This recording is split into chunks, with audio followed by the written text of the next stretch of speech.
Gideon Ashcroft had 10 women standing in his parlor, daughters of cattle empires, banking fortunes, and old frontier money. And he walked past every single one of them to offer his hand to the girl stirring soup in the smoke-stained camp kitchen out back. The whole valley thought he'd lost his mind. The 10 families thought it was an insult. Elena Breyer thought it was a mistake. None of them understood yet what that one impossible choice was about to cost all of them, or what it was going to build from the rubble of everything they thought they knew. Press like, comment with the name of the city you're watching to let me know how far this story has come. And stay tuned, because the best part is yet to come. The morning Gideon Ashcroft rode back into Black Hollow, the town had been waiting for him for 3 weeks. Not out of affection. Nobody in Black Hollow felt much warmth toward a man who'd spent the last decade buying up land, cutting off grazing rights, and running competitors into the ground with the quiet, methodical patience of someone who had all the time in the world. But Gideon was rich, and he was unmarried, and those two facts together made him the most interesting thing the valley had produced in years. So when word reached town that he was returning from his northern range and intended to take a wife before summer's end, the leading families of Black Hollow moved with a speed they hadn't shown about anything else in a decade. By the time his horse came through the main road at 8:30 in the morning, 10 parlors had already been scrubbed clean, 10 daughters had already been dressed in their finest, and 10 separate fathers had already shaken hands with themselves on the assumption that the whole business was practically settled. The daughters were not ugly. That should be said plainly. Margaret Holt had a sharpness to her jaw that some men found handsome and a mind quick enough to finish your sentence before you'd half started it. Cordelia Fenn was gentler, round-faced and soft-spoken, trained since childhood to make a man feel larger than he was. The Calder sisters, Vivian and Ruth, arrived together as they always did, dressed in near-matching blues, though everyone in town knew their ranch was mortgaged to its fence posts and had been for 2 years. There was Adelaide Marsh, whose father controlled the mill, and Josephine Pruitt, whose uncle sat on the county land board. 5 more besides, each of them the product of careful planning and frontier ambition, each of them dressed and presented and ready. Gideon looked at none of them. That's not entirely fair. He was polite. He sat through 3 separate parlor introductions that first afternoon, drank tea he didn't want, answered questions about his cattle numbers with the tone of a man reciting inventory, and left each house without indicating anything whatsoever. By evening, the rumor had already started that he was waiting to see them all together, that he meant to make some kind of selection in public. Cornelius Holt, Margaret's father, had practically suggested it outright when he'd spoken to Gideon at the mill crossing. "A man of your standing ought to see the full offering before he makes any decisions," Cornelius had said, which was one of the more bizarre things anyone had said to another grown person in recent memory. But Gideon had nodded without expression and ridden on. The gathering happened 2 days later, in the yard of the Holt property, which was the largest private yard in town and therefore the natural choice for anything that required showing off. It had been framed as a dinner: roasted beef, cornbread, 3 kinds of pie, but everybody understood it was an audition. The 10 women were arranged with their families around a series of long tables that someone had dragged out from the barn and covered with cloth that was nearly white if you didn't look too closely. Lanterns had been hung from the fence posts. Someone had brought a fiddle player who stood near the gate and played something that was technically music. Gideon arrived at dusk on a gray horse and dismounted without ceremony. He was not what most people expected when they imagined someone of his wealth. He wasn't soft. Years of working the northern range before any of the money had come had left him lean and deliberate in the way of men who'd done hard physical labor for long enough that it rewired how they moved through the world. He had dark hair, going gray early at the temples, and a face that had been weathered into something that wasn't quite handsome but was difficult to look away from. His eyes were a pale gray-green that caught light in a way that made people feel, uneasily, that he was tracking something they hadn't noticed yet. He shook hands with Cornelius Holt. He accepted a glass of something. He stood near the edge of the gathering for a while and watched the yard the way you'd watch a stretch of terrain you didn't yet trust. Margaret Holt approached him first, as she always approached things. Directly, without hesitation, leading with a question about his northern range's grass yields, as though they were already in the middle of a conversation she'd started without him. Gideon answered. He was not unkind, but his eyes moved past her while she was still talking, drawn by something across the property line, past the fence, past the lit yard and the fiddle music and the carefully arranged scene. Behind the main house, separated from the dinner by 100 feet of packed dirt and a low wooden fence, was the camp kitchen the Holt family maintained for their seasonal ranch hands.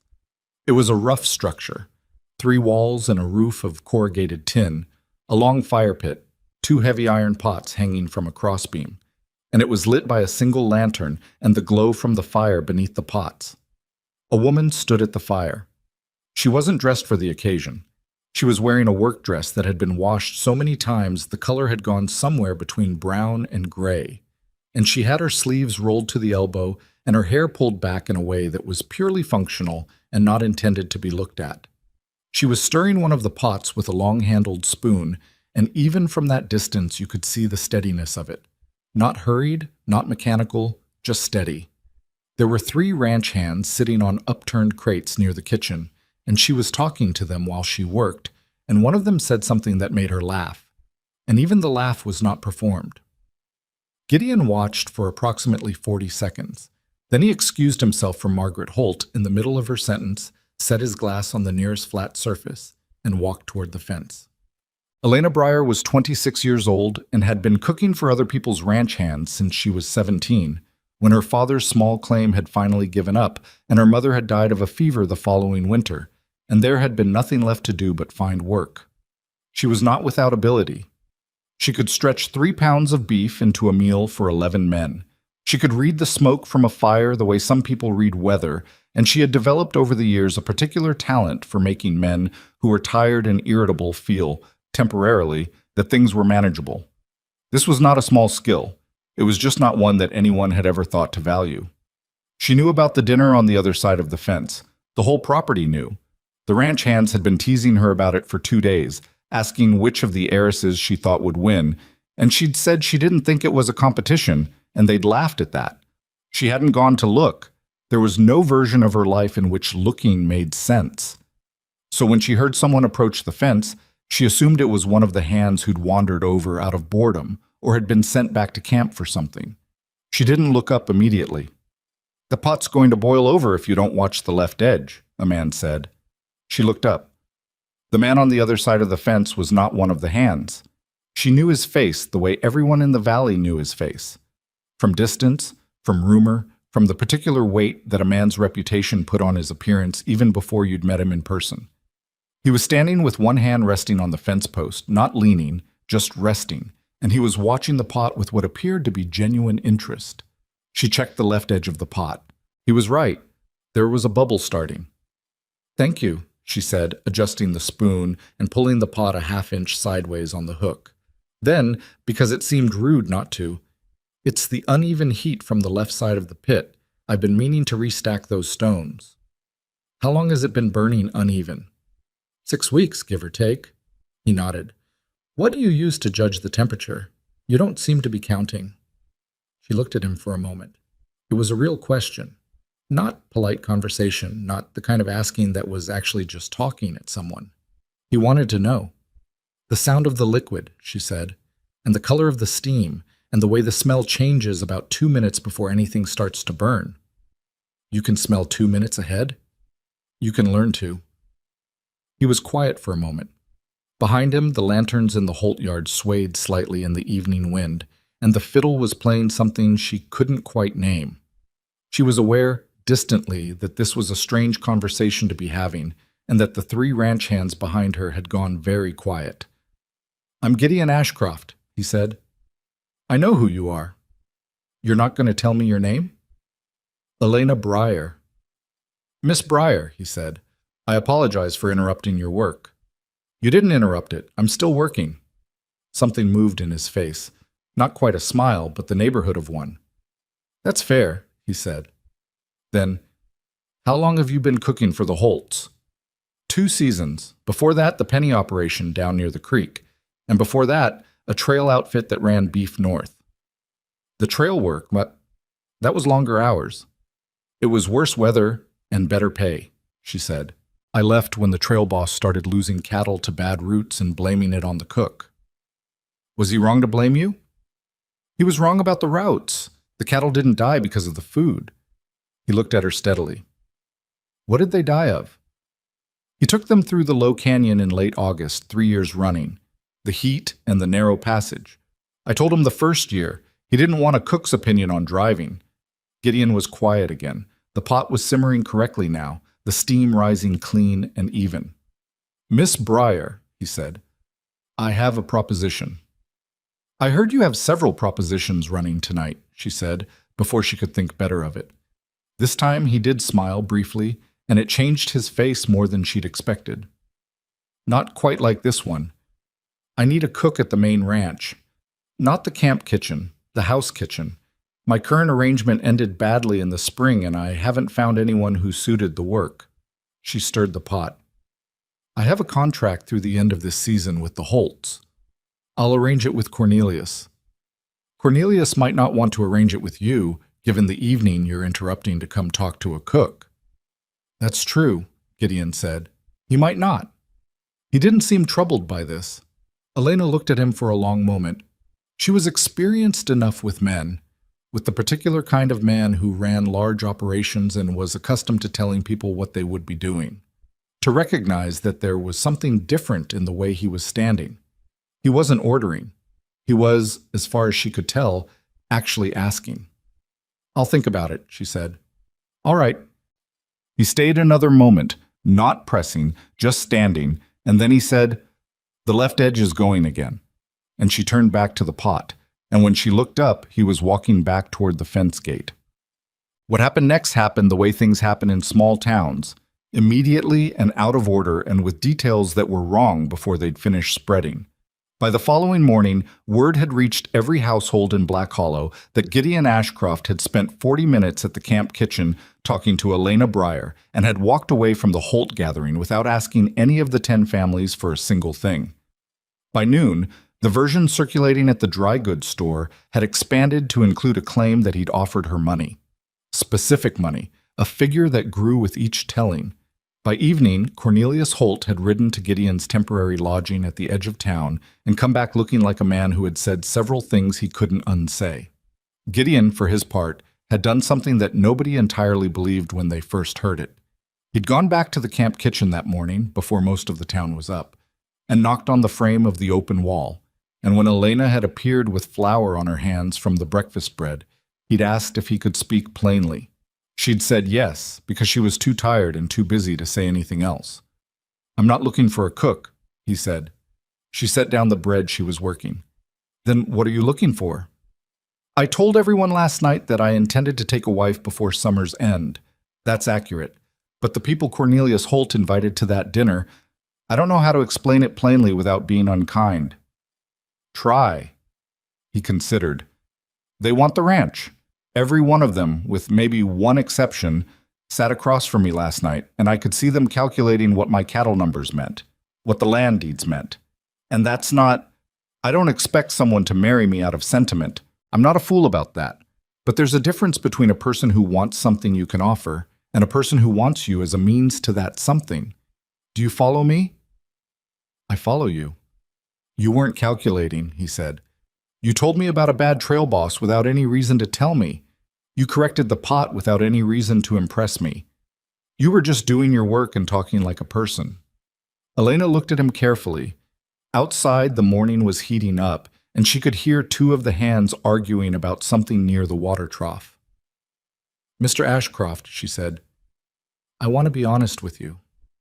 Please. I don't know you. You don't know me.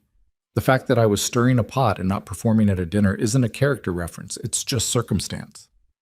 I know that. And I have nothing. Not land, not family connections, not savings worth speaking of.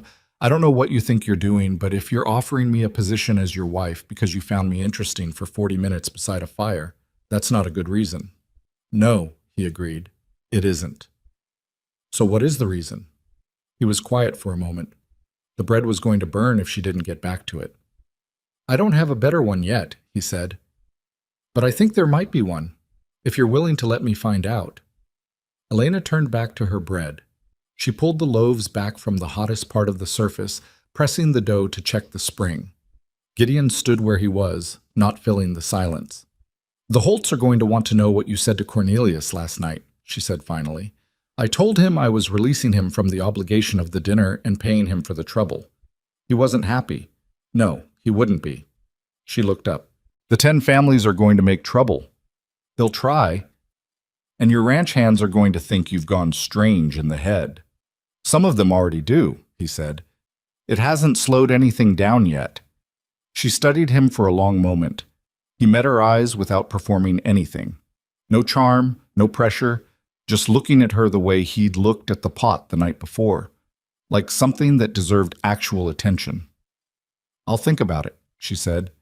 It was exactly what she'd said the night before. "All right," he said. Same as before. He left before the bread was done.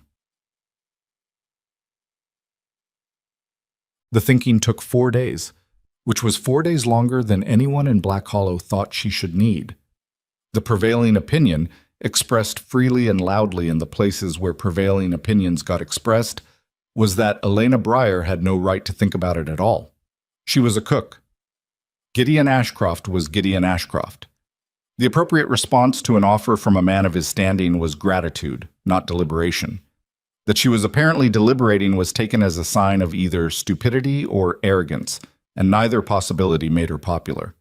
The women from the gathering were angrier, which was understandable. Margaret Holt had the particular fury of someone who'd been ready to win something and found the game called off without warning. She made no effort to hide it.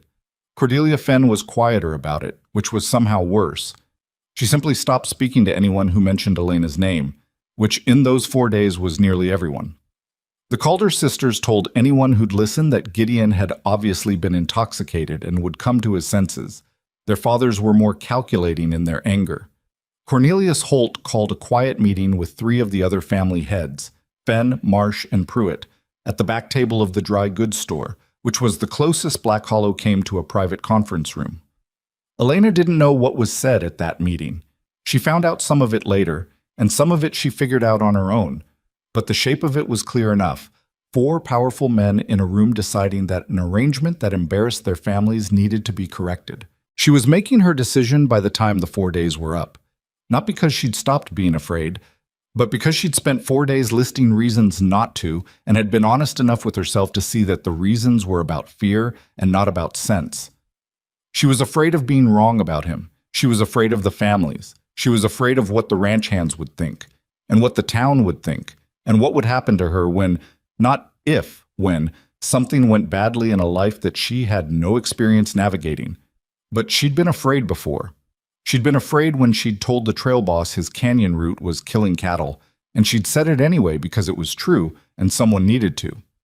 She'd been afraid every time she'd left one job to find another, with nothing between her and the next meal except her own ability to cook and organize and figure things out. Fear had never actually stopped her from doing anything. It had just made her feel alone while she did it. On the 4th evening, she walked to where Gideon was staying and knocked on the door. He answered it himself. No housekeeper, no intermediary, and he looked like a man who'd been doing paperwork and had stopped mid-sentence. "I have conditions," she said. "All right. I won't be decorative. If I'm going to the ranch, I'm working. Real work. Whatever needs doing. If that's an embarrassment to you with your hands or your neighbors, we should know that now. It's not an embarrassment. I want to know the actual state of the operation. The real numbers, not what you'd show a bank. If I'm going to live there, I need to know what I'm in." He looked at her for a moment. "That's fair. And I reserve the right to tell you when I think you're wrong. I won't do it in front of your men if I can help it, but I'll do it in private and I'll mean it." "I'd expect nothing less." "Those are my conditions," she said. "Are there more?" "Probably. I haven't thought of them all yet." He opened the door wider. "Do you want to come in and finish thinking them through?" She did. The marriage was announced on a Thursday. By Friday morning, Black Hollow had organized itself into something that looked, from certain angles, like a collective civic response, and from other angles like a group of wealthy people having a coordinated tantrum. The Holts did not speak to Gideon directly. Instead, Cornelius Holt made his position known through the mechanism that powerful men in small towns typically chose. He began talking to the people who owed him things. There were several of those. He had a mortgage on two smaller operations to the east of town, a supply arrangement with the grain merchant, and a long-standing informal agreement with the man who managed water access from the western tributary. None of these were secrets exactly, but they weren't things Cornelius advertised either. He began calling in favors the way a careful man called in debts, one at a time, each one small enough to seem reasonable, but adding up to something that had teeth. Within 2 weeks of the announcement, 3 suppliers had quietly declined to renew their delivery contracts with Ashcroft Ranch. The man who usually arranged seasonal labor for the roundup had developed a sudden inability to find available workers. And at a meeting of the Valley Ranchers Association, a body that Gideon had never bothered to join, a resolution was passed expressing concern about the moral character of ranch operations in the area, which didn't name anyone, but was understood to name everyone. Gideon's response to all of this was, as far as anyone could tell, almost nothing.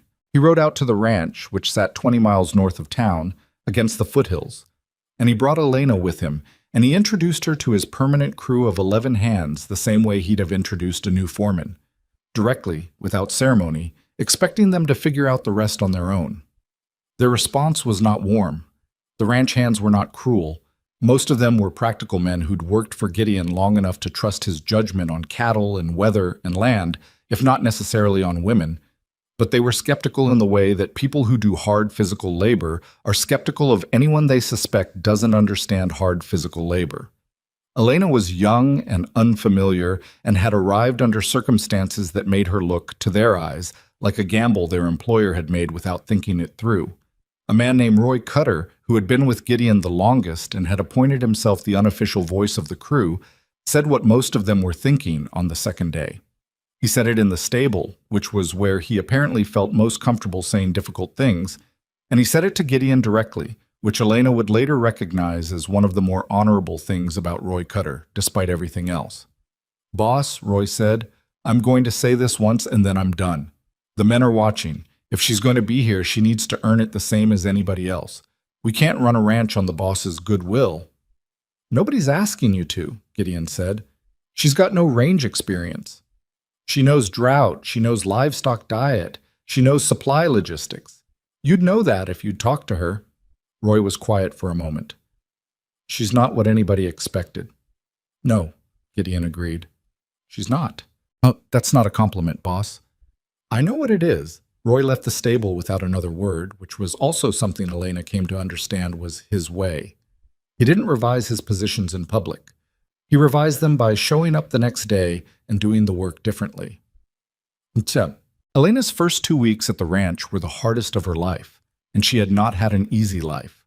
The house was large and cold in the way of buildings that had been used functionally and never quite lived in. Gideon's previous cook had left in the spring after what he described only as a disagreement, and in the months since, meals had been whatever the hands made for themselves, which was limited in variety and heavy on things that could be boiled without attention. The kitchen was well equipped but disorganized in the particular way of spaces that had been used by several people with conflicting systems. She reorganized it in 3 days, working from the earliest morning until it was dark enough that she needed a lamp. She didn't ask permission. She didn't explain herself to the hands who wandered in and watched with varying degrees of confusion.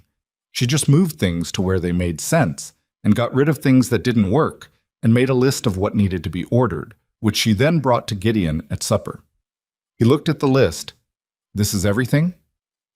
"It's what's needed before autumn. There's a second list that can wait until spring." He read through it again. "The copper vessel on line 4. That's expensive. It lasts 30 years. The tin one I'd be replacing every 2. He thought about this. Then he said, "All right," and signed the order. She was not certain in those first weeks whether she was making the right decision. Not about the ranch. She was fairly sure the ranch itself was manageable, that the kitchen was something she could work with, that the supply logistics were bad but fixable. What she was uncertain about was Gideon. He was quiet in a way that could mean depth or could mean distance, and she hadn't been around him long enough to know which. He said what he meant, as far as she could tell, but what he meant was often shorter than she needed it to be. He ate supper at the same table as the hands, which she hadn't expected. She'd assumed that a man of his wealth would eat separately, would maintain the hierarchy the way she'd seen other employers maintain it, through space and silence and the particular performance of not noticing the people who kept your operation running.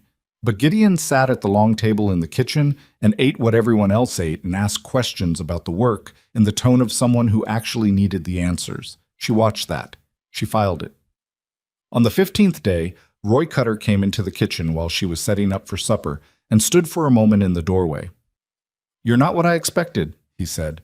It was the same thing he'd told Gideon, said now directly to her, which she supposed was progress. "I know," she said. "What did you expect?" He thought about it with the honesty of a man who is trying to be fair. "Someone soft," he said. "Someone who'd need things carried for her." "I might need things carried occasionally," she said. "Everybody does." He almost smiled. "The bread's better," he said. The men noticed.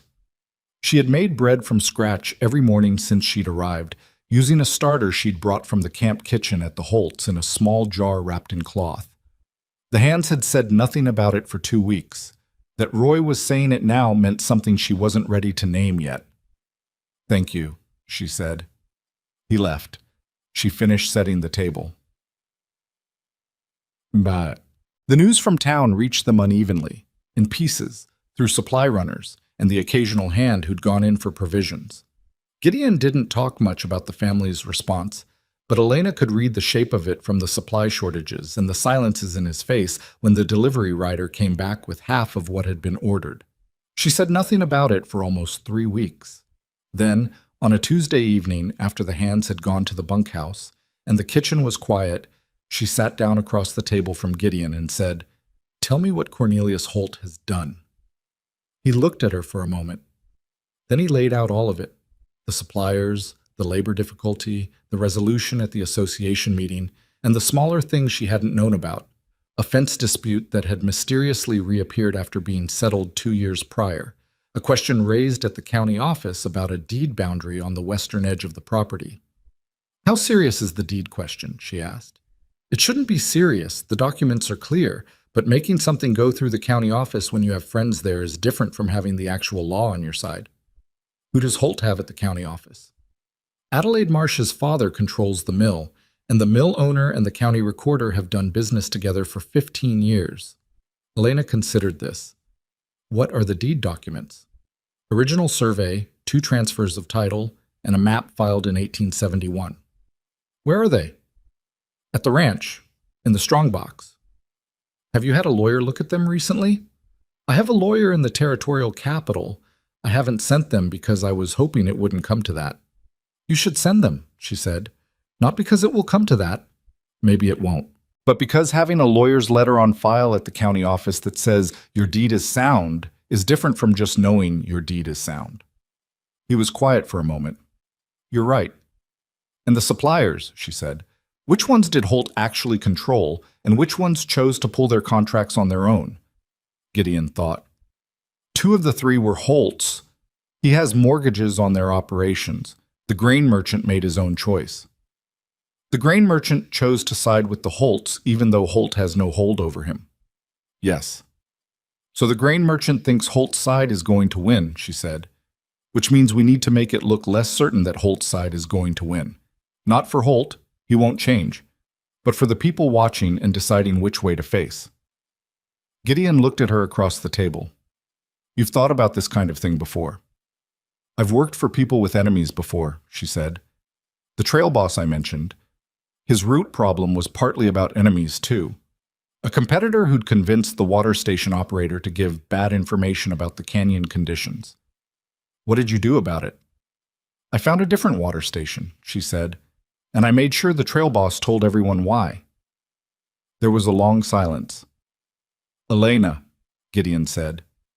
It was the first time he'd used her first name without the miss, and it landed differently than she'd expected. "Yes," she said. "I want you to know that what you're doing here, it matters. I want to say that plainly, because I don't always say things plainly enough, and I know that." She looked at him across the table. The lantern was between them, and the light was unsteady in the way of lantern light, making his face harder to read than it already was. You're right that you don't always say things plainly enough, she said. He almost smiled. I'm working on it. Keep working, she said, and stood to clear the table. Sam. The trouble with the water came 6 days later, though the drought had been building for longer than that. It had been a dry spring. Everyone in the valley knew that. But the summer had turned into something worse. The creek levels were down by early July, and by mid-month the smaller watering holes on the eastern range had dried to mud. Gideon's herd was large enough that this mattered in a serious way. 300 cattle needed water on a schedule that the existing sources were no longer reliably meeting. Roy Cutter brought it to Gideon's attention on a morning when the air already tasted like dust before 9 o'clock. We've got maybe 2 weeks before the eastern range is a problem, Roy said. Maybe less if this wind keeps up. What are the options? Drive them west. There's still water on the western tributary, but it means crossing Brant's land, and Brant has been difficult since spring. Brant and Holt are connected? Brant owes Holt money, so yes. Gideon stood with Roy in the yard and looked at the sky, which was empty and white with heat. What else? Nothing I can see, Roy said. We could try to find a new source, but in this terrain and this weather, that's not a fast process. Elena had been at the edge of the yard.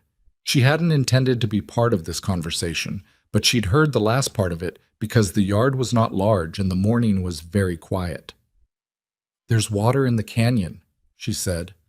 Both men looked at her. North Canyon, she said. The big one back behind the ridge. There's a spring there. I saw it when Gideon brought me up from the East Road my second day. You can see the vegetation from the ridge if you know what you're looking for. Green in a line where everything else is yellow.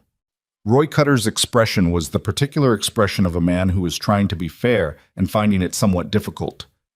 The North Canyon is rough country, Miss Breyer, and if there was water there, someone would have known. Someone might know and not have needed it before, she said, or someone might have found it and not marked it. The spring wasn't at the canyon floor, it was up in the rock face, partway up. That's why it's not dried out. It's fed from the ridge. Roy looked at Gideon. It's worth looking, Gideon said. Boss, if it's there and we can get the cattle to it, we survive the drought. If it's not there, we've lost a day. Take 2 men and go see. Roy went. He took Hatch and a younger hand named Birch, and they came back the following afternoon covered in dust and looking like men who had revised their thinking on something important. There's a spring, Roy said. Miss Breyer was right about where it sits in the rock face. And there's a passage, not easy, but passable. If we work for 3 days on the approach trail, we could get the cattle through. Gideon looked at Elena, and the look was not complicated. It was simply acknowledgement. Start on the trail in the morning, Gideon said to Roy. Roy nodded. He looked at Elena for a moment, just a moment, and he said, Good eye, Miss Breyer. It was not an apology for anything. Roy Cutter didn't do apologies, but it was the nearest thing to one that he knew how to make, and Elena understood that, and she accepted it in the spirit it was offered. She went back to the kitchen and started on supper, and for a moment, standing over the fire, she felt something that was not happiness exactly, but was close enough to it that she didn't bother arguing about the difference. Outside, the sun was still burning and the grass was still yellow, and the families in Black Hollow were still organizing against her, and none of that had changed. But the spring was real. The water was real. The trail could be made, and the cattle could reach it, and that was enough. Not perfect, not resolved, but enough. Enough was what the frontier ran on. She'd known that long before she'd known anything else. The trail to the canyon spring took 4 days to clear, not 3. Roy had estimated 3 because Roy was good at estimating most things, but the rock face partway up the North Canyon passage had a shelf that nobody had accounted for. A broad lip of stone jutting out at an angle that made the approach too narrow for cattle in single file, which was the only file that passage allowed. Hatch found it on the second morning when he pushed too far ahead of the clearing crew and nearly walked a mule off the edge. After that, they moved more carefully, which meant more slowly, and by the 4th evening they had something that was passable but would need watching every step of the drive. Gideon made the decision to move the eastern herd on a Thursday, before dawn, when the air was marginally cooler and the cattle would be less agitated. Elena was up before him, which had become her habit, Not because she was trying to prove something, but because the kitchen needed the fire going early and the hands needed food in them before they worked, and nobody else was going to see to it. She had 3 dozen biscuits done and the coffee boiling by the time Roy came in to collect the breakfast pails. Roy didn't say anything about the biscuits, but he came back for a second helping before he left, which was the same thing. The drive itself was slow and nerve-fraying in the specific way of moving large animals through confined space. Elena watched from the ridge with Birch, who'd been left behind to watch the camp, and even from that distance she could see the points where the column of cattle bunched and hesitated at the narrow sections. Gideon was at the front of the line, which Roy had argued against, saying the boss shouldn't be at the point of any operation that might go wrong. Gideon had said he wasn't asking Roy's opinion on where he stood, and Roy had said something under his breath and stationed himself at the rear, which was arguably the harder position. It took most of the morning. By the time the last of the eastern herd had been pushed through the passage and up to the shelf where the spring fed into a natural pool in the rock, Gideon looked like he'd spent 3 hours doing something that required his entire attention, which he had. He sat on a flat stone near the water's edge and drank from his canteen and said nothing for a while. Roy came and sat nearby. They were quiet together in the way of men who had worked alongside each other long enough that silence wasn't uncomfortable. "She was right," Roy said eventually. "Yes. About the spring. About where it was." Roy turned his hat in his hands. "About the approach, too. She said we'd hit trouble partway up the shelf, and she was right about that." "She said that?" "2 days ago, when I was talking through the route with Hatch. She was in the kitchen, but she was listening, and she came to the door and said the shelf looked like it angled down from what she'd seen on the east side, and we should check before we assumed it was flat." Roy paused. "I didn't check before I assumed." Gideon looked at him. "I'm saying she was right and I wasn't listening," Roy said. "I'm saying it once." "I heard you."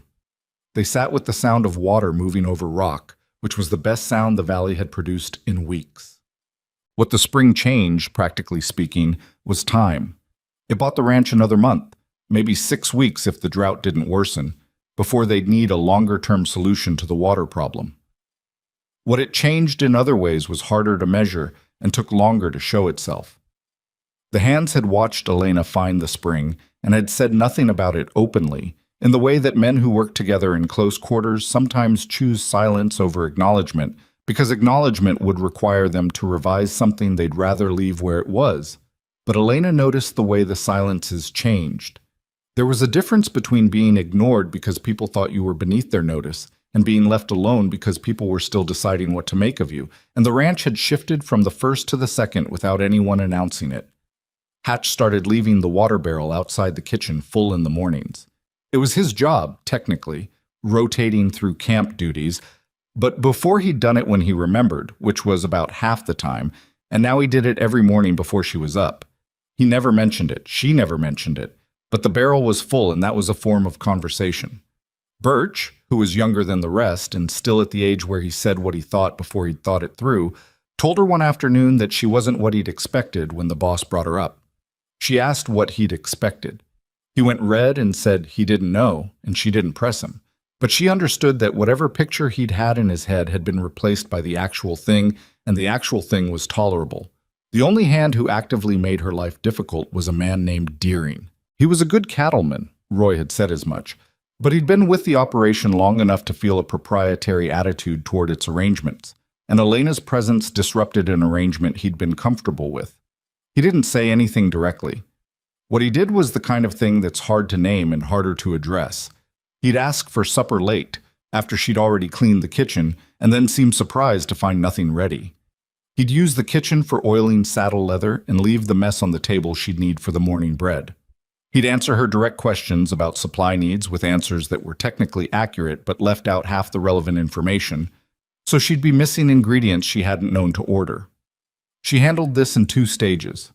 The first stage was endurance. She cleaned the table without saying anything. She made Deering's late supper without making it a contest. She asked follow-up questions until she had the information she needed. This lasted about 2 weeks, during which she said nothing to Gideon because it wasn't at the level of something that needed saying. She was an adult in a new situation with a man who disliked her, and she'd been in situations like that before and she knew the shape of them. The second stage happened on a morning when Deering had left the kitchen in a particular state of disorder and then come in while she was cleaning it up and said, in front of Birch and Hatch, who were collecting their breakfast, "Must be a change from just stirring soup for strangers." The kitchen went quiet. Elena set down what she was holding and looked at him. Deering was leaning against the doorframe with the posture of a man who felt comfortable, who was on familiar ground, who expected either silence or a response that he could dismiss. "Mr. Deering," she said, "I've been keeping my business to myself and letting you keep yours for 3 weeks. That arrangement has worked about as well as you'd expect. So I'll say this now, and I won't say it again. If you have a problem with my being here, take it to Gideon. That's what he's there for. But if you leave this kitchen in a state like this again, I'll put everything you left here outside the bunkhouse door, and you can oil your saddle out there in the weather. That's not a threat. It's just what will happen." Nobody said anything. Deering pushed off the doorframe. He looked at her for a moment, the particular look of a man recalibrating. And then he left without taking his breakfast. Birch watched him go. Then he looked at Elena with something that might have been admiration and might have been relief. "You want me to get that barrel?" he said. "It's already full," she said. "Thank you, though." She went back to what she was doing. Her hands were not entirely steady, but they were close enough.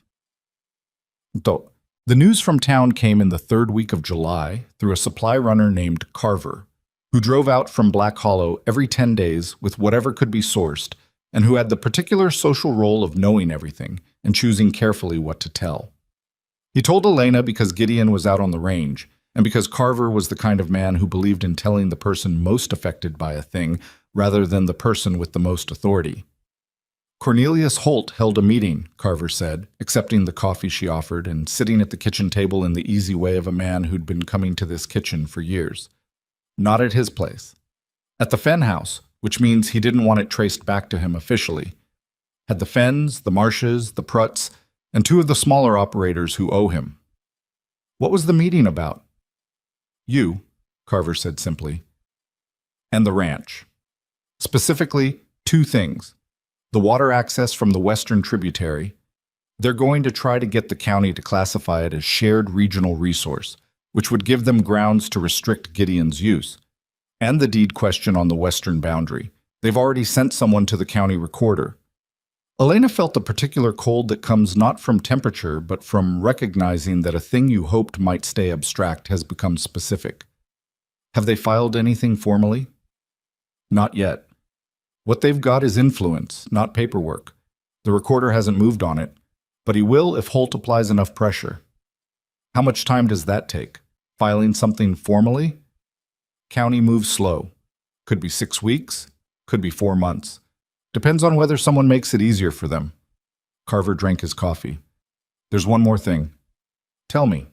The Calder sisters, Vivian and Ruth, their father, Everett Calder, has been talking to the seasonal labor pool, the men who'd normally come up for your roundup.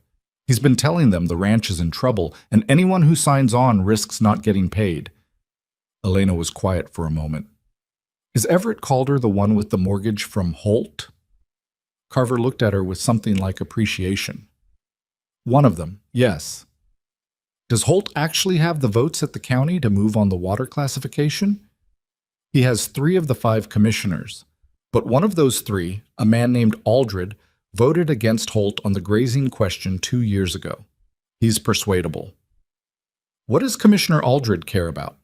Carver considered this with the seriousness of a man who had thought about it. His daughter runs a school in the west end of the valley. She's been trying to get a proper schoolhouse built for 2 years. Needs lumber and a dedicated piece of land. Elena filed this information in the place where she filed things that might become useful and said nothing more about it.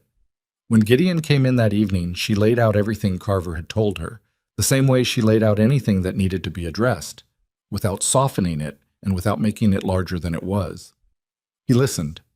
He sat across the table and listened completely, which was one of the things about him that she'd come to rely on without quite noticing when it had started. When she was done, he said, "The western tributary classification is the most dangerous." Yes, because if it goes through, they can argue rights over our cattle movement. It's not just water access. It's leverage on anything we need to push through that corridor. And the deed question. I've been thinking about that, she said. You said your lawyer in the territorial capital has the documents. Has he looked at them since the county question was raised? I sent him a letter 2 weeks ago. I haven't heard back. Write again tomorrow, and mention Commissioner Aldred's name in the letter. Ask your lawyer if there's any legal mechanism by which a ranch operation could contribute to a public improvement project in the valley. A schoolhouse, say. Gideon looked at her. That's careful thinking. It might not work. Aldred might be further in Holt's pocket than Carver thinks. But if he's not, and if a letter comes from a territorial lawyer suggesting that a legitimate contribution to public infrastructure is in everyone's interest, including the county's, it gives Aldred a reason to stand against the classification without it looking like he's siding with one ranch against another. He can say he's siding with the community. Gideon was quiet for a while. Outside, the evening was settling into the particular blue of a high summer dusk, the kind that made the hills look softer than they were. Elena, he said. Yes. I need to say something. She waited. When I talked to you at the fence that first night, he said, I thought I was choosing someone who wouldn't be calculating, someone who was just present in the moment, doing their work without an agenda. You were, she said. I wasn't calculating anything that night. No, but you do calculate. You calculate very well. Is that a problem? He looked at her steadily. It's the opposite of a problem. I'm trying to say I had the right instinct for the wrong reason. I thought I was choosing someone uncomplicated. What I actually chose was someone who is complicated in ways that are useful instead of ways that aren't. Elena considered this. That might be the strangest compliment anyone has ever given me. I don't have a better way to say it. I know, she said. I'm getting used to that. The letter from Gideon's lawyer, a man named Whitmore, who operated out of the territorial capital with the efficient humorlessness of someone who'd spent 30 years dealing with land disputes and had lost his patience for anything that wasn't directly relevant, arrived in early August.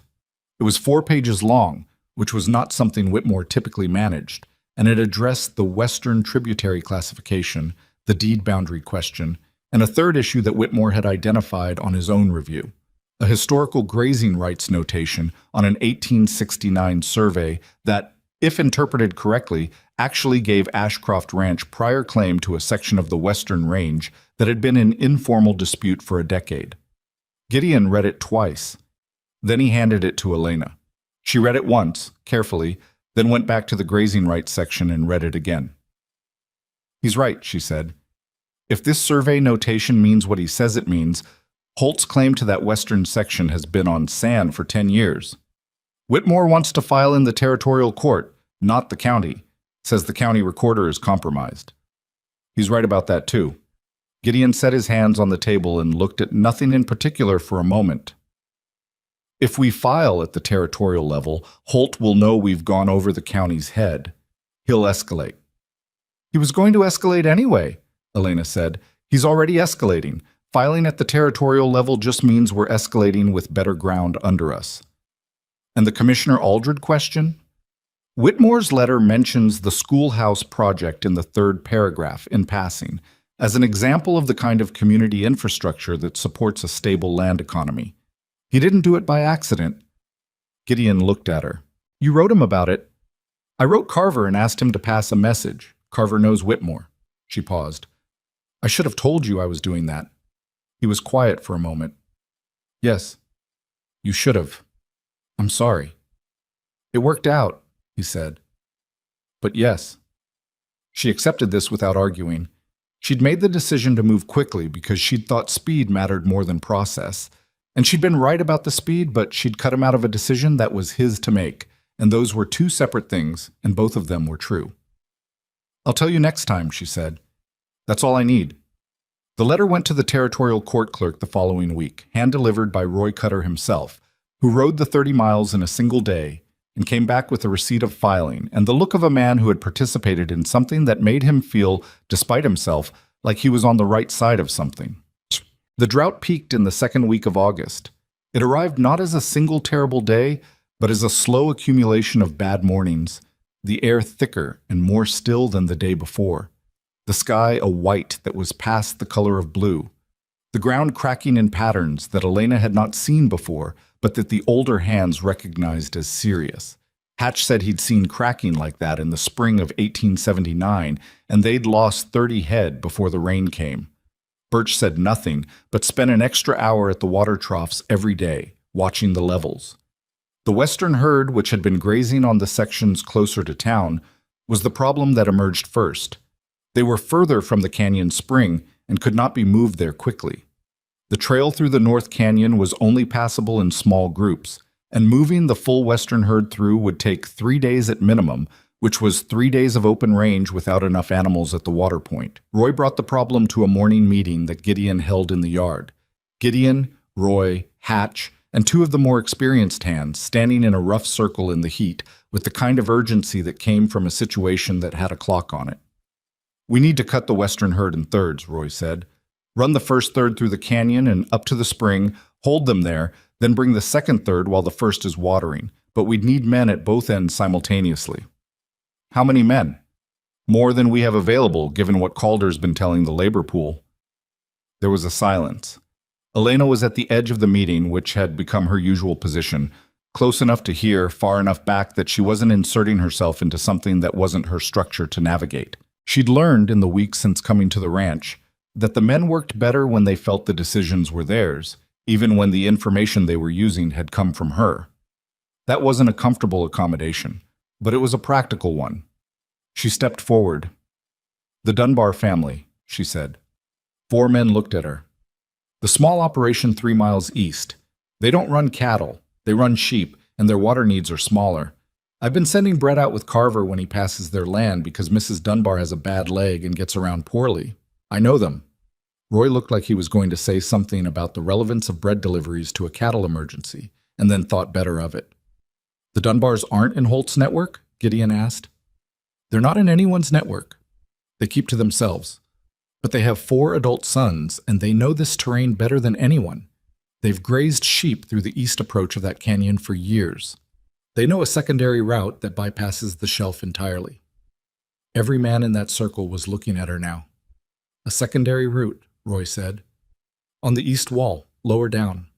I asked Mrs. Dunbar about it 2 weeks ago when I thought we might need options. She described it. It comes out about a quarter-mile below the spring, and the grade is harder on the legs, but there's no shelf problem." Roy turned to Gideon. Gideon looked at Elena. "Go ask them," Gideon said. She went herself, with Birch driving the wagon. The Dunbar sons, 4 large men who all had their mother's careful eyes and their father's habit of saying very little, listened to her explain the situation without interrupting. The oldest, whose name was Cal, asked one question: whether Gideon Ashcroft was a man who kept his word on payment. "Yes," Elena said. Cal looked at his brothers. Something passed between them that didn't require words. "We'll come tomorrow," he said. They came. All 4 of them, plus their father, who was 71 years old and walked with a stick, and knew the canyon terrain the way you knew something you'd walked every week for 40 years. He guided the first group through the eastern approach, while his sons managed the herd movement, and Roy Cutter, who rode alongside and watched the old man navigate terrain that Roy himself would have called impassable, came back that evening looking like someone had rearranged something he'd been certain about. It took 3 days. It was not clean or easy. One section of the eastern approach had to be widened with 2 hours of hard labor on the second day, and they lost a small number of the herd to a panic in the narrow section that nobody could have predicted, and that left everyone shaken in the aftermath. But the bulk of the western herd reached water. The Dunbar family ate supper with the ranch crew on the 3rd evening, which was the first time in anyone's memory that the Dunbars had sat at a table with the Ashcroft operation. Elena made enough food for the full group, which was more people than she'd cooked for in months, and the kitchen was loud in a way it hadn't been since she'd arrived, the kind of noise that comes from people who have done something hard together and are still feeling the particular looseness that follows relief. Deering came to her after supper. He'd been quieter since the morning she'd spoken to him plainly, and she'd left him room to find his own way back to something workable, which seemed to be the approach that suited his particular nature. He said without preamble, "The east approach. Did you know that route would work, or were you guessing?" "I knew Mrs. Dunbar had described it," Elena said. "Whether it would work for cattle, I didn't know for certain." He thought about this. You didn't say that when you told the boss. No, she said. I said I knew there was a route. I didn't say I'd never seen it. Deering was quiet for a moment. That's a distinction. It is. I made a judgment that the route was worth trying and the information was worth offering. I stand behind that judgment, but you're right that I didn't spell it all out. Why are you telling me this now? Because you asked me directly, she said, and I don't lie to people who ask me directly. He looked at her for a long moment. Then he did something she hadn't seen him do before, which was nod at her. Not a polite nod, not a dismissive one, but the kind that means a person has updated their understanding of a situation and is indicating it without making it a production. He picked up his supper plate and went back to the table. Elena turned back to the fire. The Dunbar patriarch was telling a story about a canyon flood from 15 years back, and 3 of the ranch hands were listening with the attention of people who understood that a man who had survived something dramatic in difficult terrain was worth listening to, whatever his age and whatever his station. Outside, the night was still hot. The drought hadn't broken. The families in Black Hollow were still organized and still angry, and the county recorder was still sitting on a question that could complicate everything, and Whitmore's filing at the territorial court had not yet produced a response. None of that was resolved. But the cattle were watered and the Dunbars were at the table, and Roy Cutter had spent 20 minutes after supper talking to Cal Dunbar about the eastern terrain with the focus of a man who wanted to know something he didn't know, which was, Elena had come to understand, the closest Roy got to admitting that someone else had been useful. She cleaned the kitchen by lamplight, working through it methodically the way she worked through everything. The same steadiness she'd had at the Holtz Camp kitchen. The same steadiness she'd had at every job before that. It wasn't peace, exactly. It was something more durable than peace. It was the particular calm of a person who has been tested enough times to know that being tested doesn't mean being finished. She banked the fire for the morning and went to find Gideon, who was still in the yard talking to Roy in the dark. He looked up when she appeared in the doorway. "Kitchen's done," she said. "Long day," he said. "It was," she agreed. "Tomorrow's going to be longer." "Probably." She went inside. He stayed in the yard a while longer, and the night settled over the ranch with the heavy patience of something that was not yet done with any of them. The rain came on a Sunday, 3 days after the last of the western herd reached water. It wasn't the kind of rain that forgives everything. Not a downpour, not the dramatic break that the valley had been waiting for through 6 weeks of white sky and cracked earth. It was a slow, grudging rain that started in the night and was still going when the hands woke at 5 in the morning, the kind that soaks into the ground without making a sound about it and doesn't stop for 2 days. The creek levels rose by Thursday. The smaller watering holes began filling by Friday. The grass, which had gone yellow and brittle at the edges, started showing green at its roots within a week. Nobody celebrated. The drought had been bad enough and long enough that the hands treated the rain with the wariness of people who'd been disappointed before and weren't ready to trust a change of weather the way they'd trust a change of fact. But the mood shifted. Small things became easier. Men who'd been short with each other over the heat started talking normally again. Birch started whistling while he worked, which he'd stopped doing sometime in July, and nobody told him to quit. The letter from the territorial court arrived on the same Thursday the creek began rising. Whitmore had filed efficiently, and the court had moved faster than Elena had expected. A response in less than 3 weeks, which Whitmore himself noted in his cover letter was unusual, and suggested that the presiding clerk had found the historical survey notation significant enough to prioritize. The letter stated that the western boundary deed was being reviewed under territorial jurisdiction, removing it from the county recorder's authority pending a formal survey confirmation.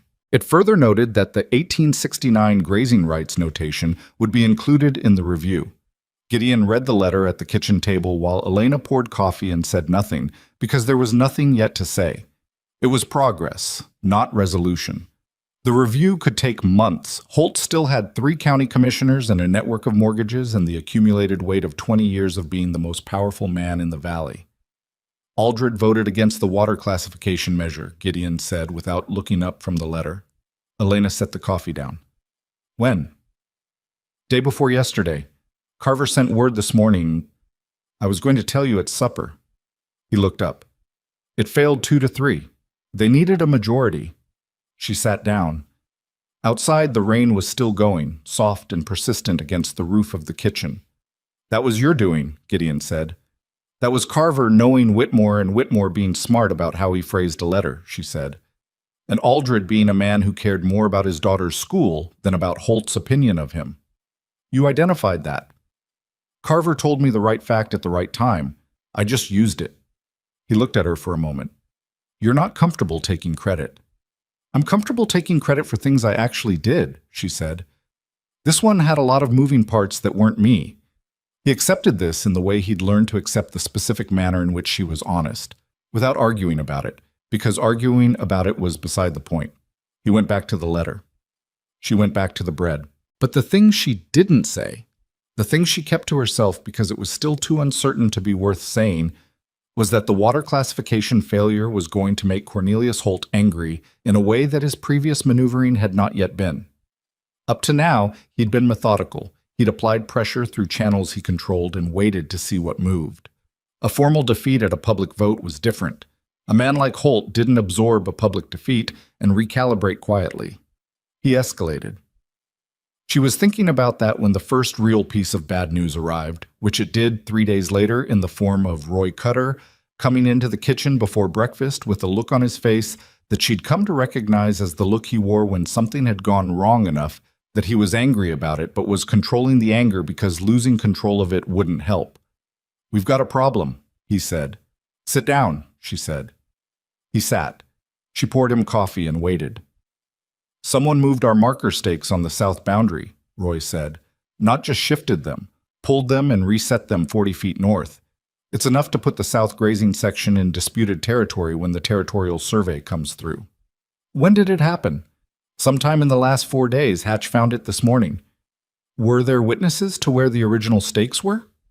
"Birch surveyed that section in June, and I have his notes. But notes aren't stakes." Elena thought.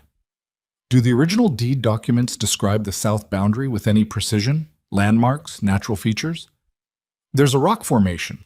Whitmore mentioned it in his letter, actually. A distinct limestone shelf on the south line that the original 1871 survey used as a reference point. Then photograph it," she said. "Today, before the rain changes the ground around it. If you can show the limestone shelf is 40 feet south of where the new stakes are placed. The stakes are the thing that's wrong, not the documents." Roy stared at her. "We don't have a camera." "Carver does. He keeps one for documenting delivery damage. He's due Thursday. Can anyone ride to him today?" "Birch can make it." "Send Birch," she said. Roy stood up. He was halfway to the door when she said, "Roy." He stopped. "Tell Gideon before you send Birch. Don't do it and tell him after." Roy looked at her for a moment with an expression that was complicated. Not resentment exactly, but the acknowledgement of a man who had been gently corrected about something he knew was right and didn't particularly enjoy knowing. "Yes," he said. "I was going to."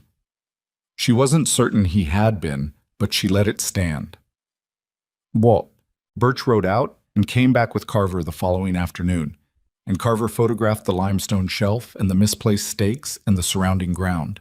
And the photographs went into an envelope with a letter from Gideon to Whitmore that described the situation in the flat, factual language of a man who had learned that the territorial court responded better to facts than to an injury.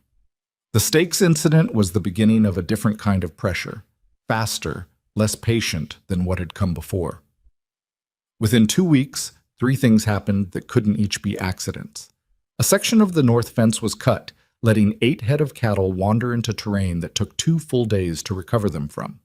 A water pump on the East Range jammed with what appeared to be gravel packed into the mechanism, which was not a thing that happened naturally.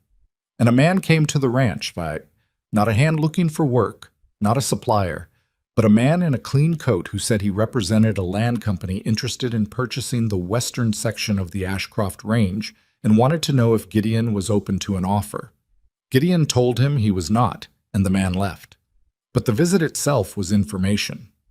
A land company showing up to make an offer on a section that was currently in territorial dispute meant someone had told that company the dispute would resolve in a particular direction.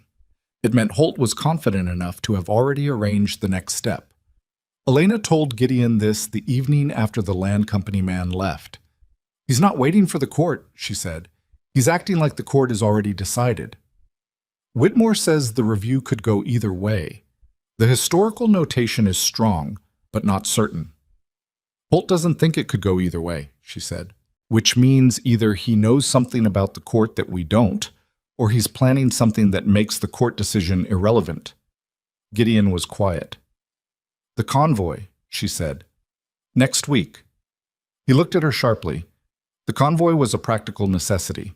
They needed to push 300 head from the canyon range down to the valley floor for the autumn market. A 2-day drive through the North Pass that was the only practical route for that volume of cattle. It was the route everyone used, the route that had been used by every ranch in the valley for 20 years. There was no reasonable alternative for a drive that size. You think he'd move against the convoy? Gideon said. It wasn't quite a question. The cut fence, the pump, the land company visit, those are building to something. The convoy is the one point in the next month where we're exposed and in motion. We'd be in the pass with nowhere to go quickly. I could delay the drive. Delaying costs money. If we miss the autumn market window, we're selling at winter prices. She paused. And delaying might not stop it. It might just move when it happens. Then what are you suggesting? I'm not suggesting we don't go, she said.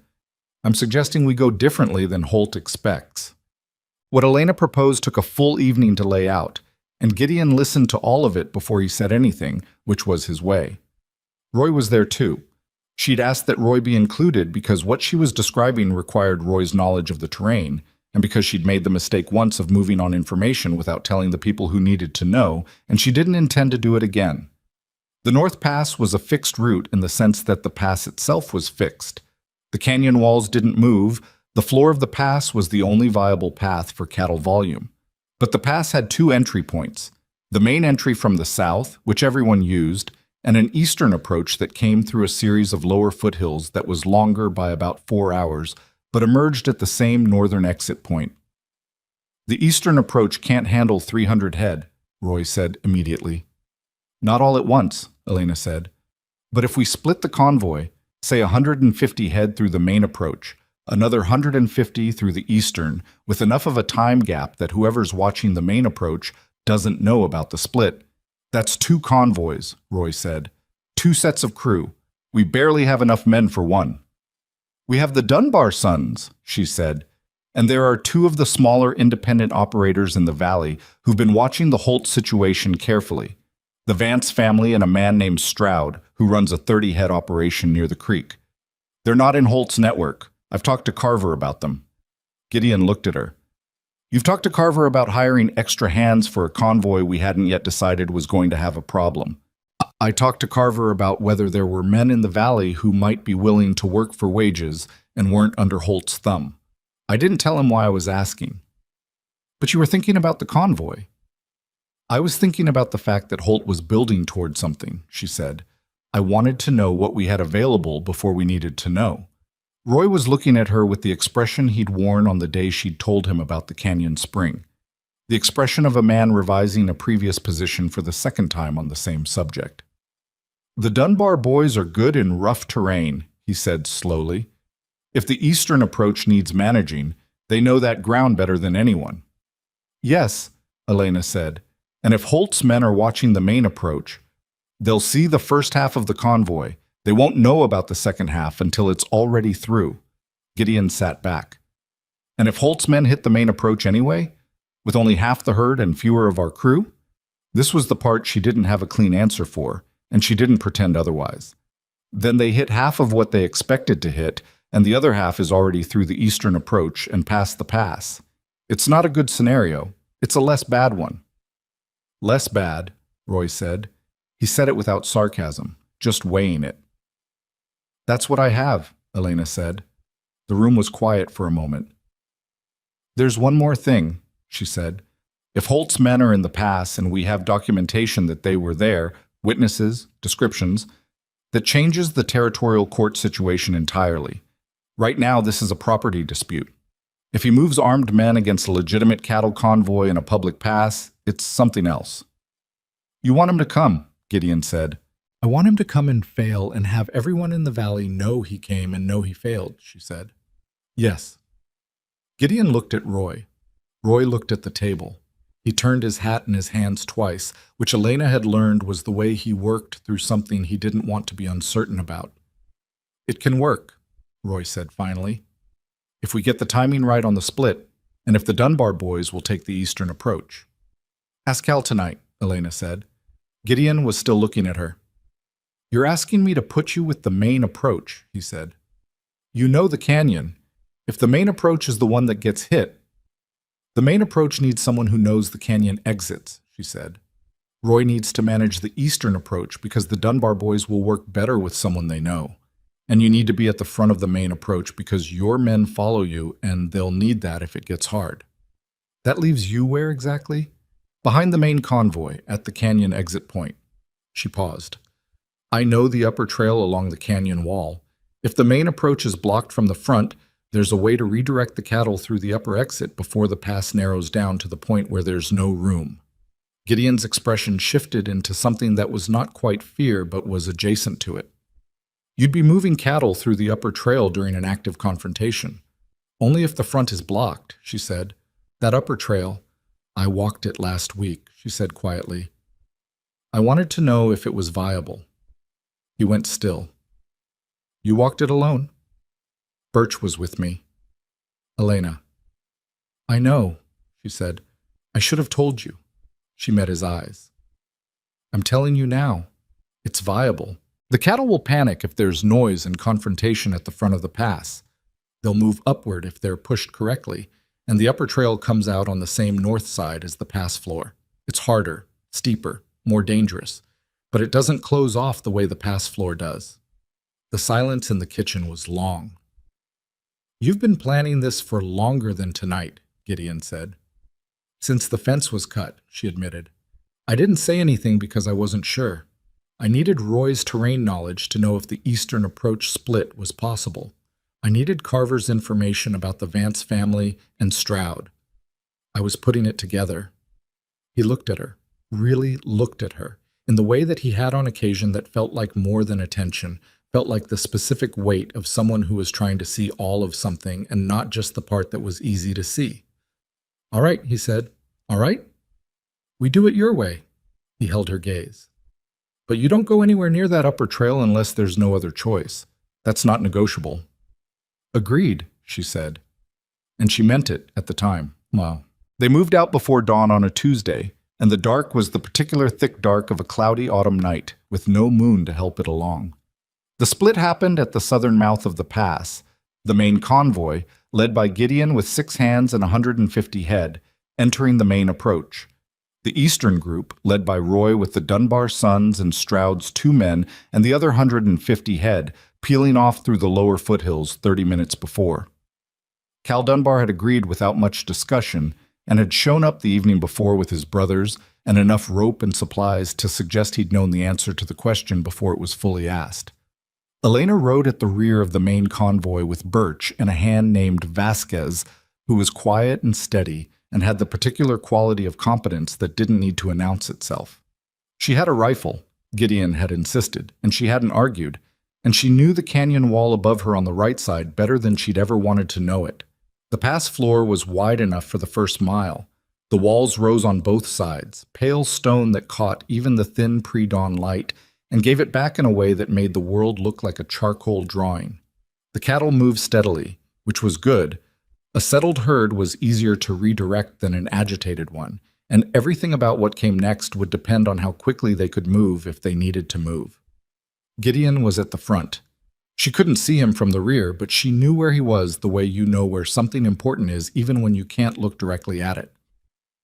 They were 40 minutes into the pass when the sound came. It was not immediately identifiable as anything specific, a shifting of stone, a change in the air, the particular quality of silence that tells you something that had been still is no longer still. Elena heard it and felt it at the same time, and she pulled her horse up before she'd consciously decided to. Birch heard it too. He looked at her. "Upper wall," he said quietly. She looked up and to the right. The canyon wall was in deep shadow, but there was movement in it. Not the movement of wind or loose stone, but the deliberate movement of people trying not to be deliberate about it, and failing because the cattle below them were already beginning to feel the disturbance and shift uneasily. At the front of the convoy, she heard Gideon's voice. Not words, just the sound of him, and then another voice, and then the unmistakable sound of a large group of horses moving out of a side alcove in the pass wall with the momentum of people who had been waiting and were now done waiting. The herd reacted before anything else did. 300 pounds of cattle instinct moved through the convoy like a wave, the animals at the rear reading the fear of the animals at the front and amplifying it before anyone had time to think. Elena's horse surged sideways as two steers nearest to her spun and pushed against the canyon wall, and she had 3 seconds to make a decision she'd been hoping she wouldn't have to make. She looked up at the upper trail. It was a ledge. Not narrow enough to be impossible, but narrow enough to require single file and careful footing, beginning at a point about 30 yards ahead where the canyon wall had a natural break in it, a split in the rock face that gave access to the higher ground. "Vasquez," she said. "I see it," he said. He was already moving toward the right flank of the herd, pushing toward the break in the wall. "Get them moving toward the split," she said. "Don't push hard. Let them feel the path." "That's a hard trail," Vasquez said. He wasn't arguing. He was stating a fact. "I know," she said. "Go." She turned to Birch. "Stay behind the last animal. Don't let anything turn back into the pass floor." She looked at him hard. "Don't follow me up the wall. Someone needs to be at the bottom." "Elena! Birch!" He nodded. She moved her horse to the canyon wall and dismounted because there was no taking a horse up what she was about to climb. She tied the reins to a jut of stone and started up the break on foot, her hands finding holds in the rock that she'd mentally mapped the week before during the walk with Birch, when she'd told herself she was just looking, just being careful, just wanting to know. The noise from the pass floor came up to her in pieces. Gideon's voice, which was controlled but carrying.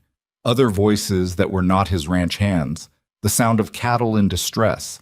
And once, something that was a rifle shot but at distance, as if someone had fired into the air rather than at anything specific.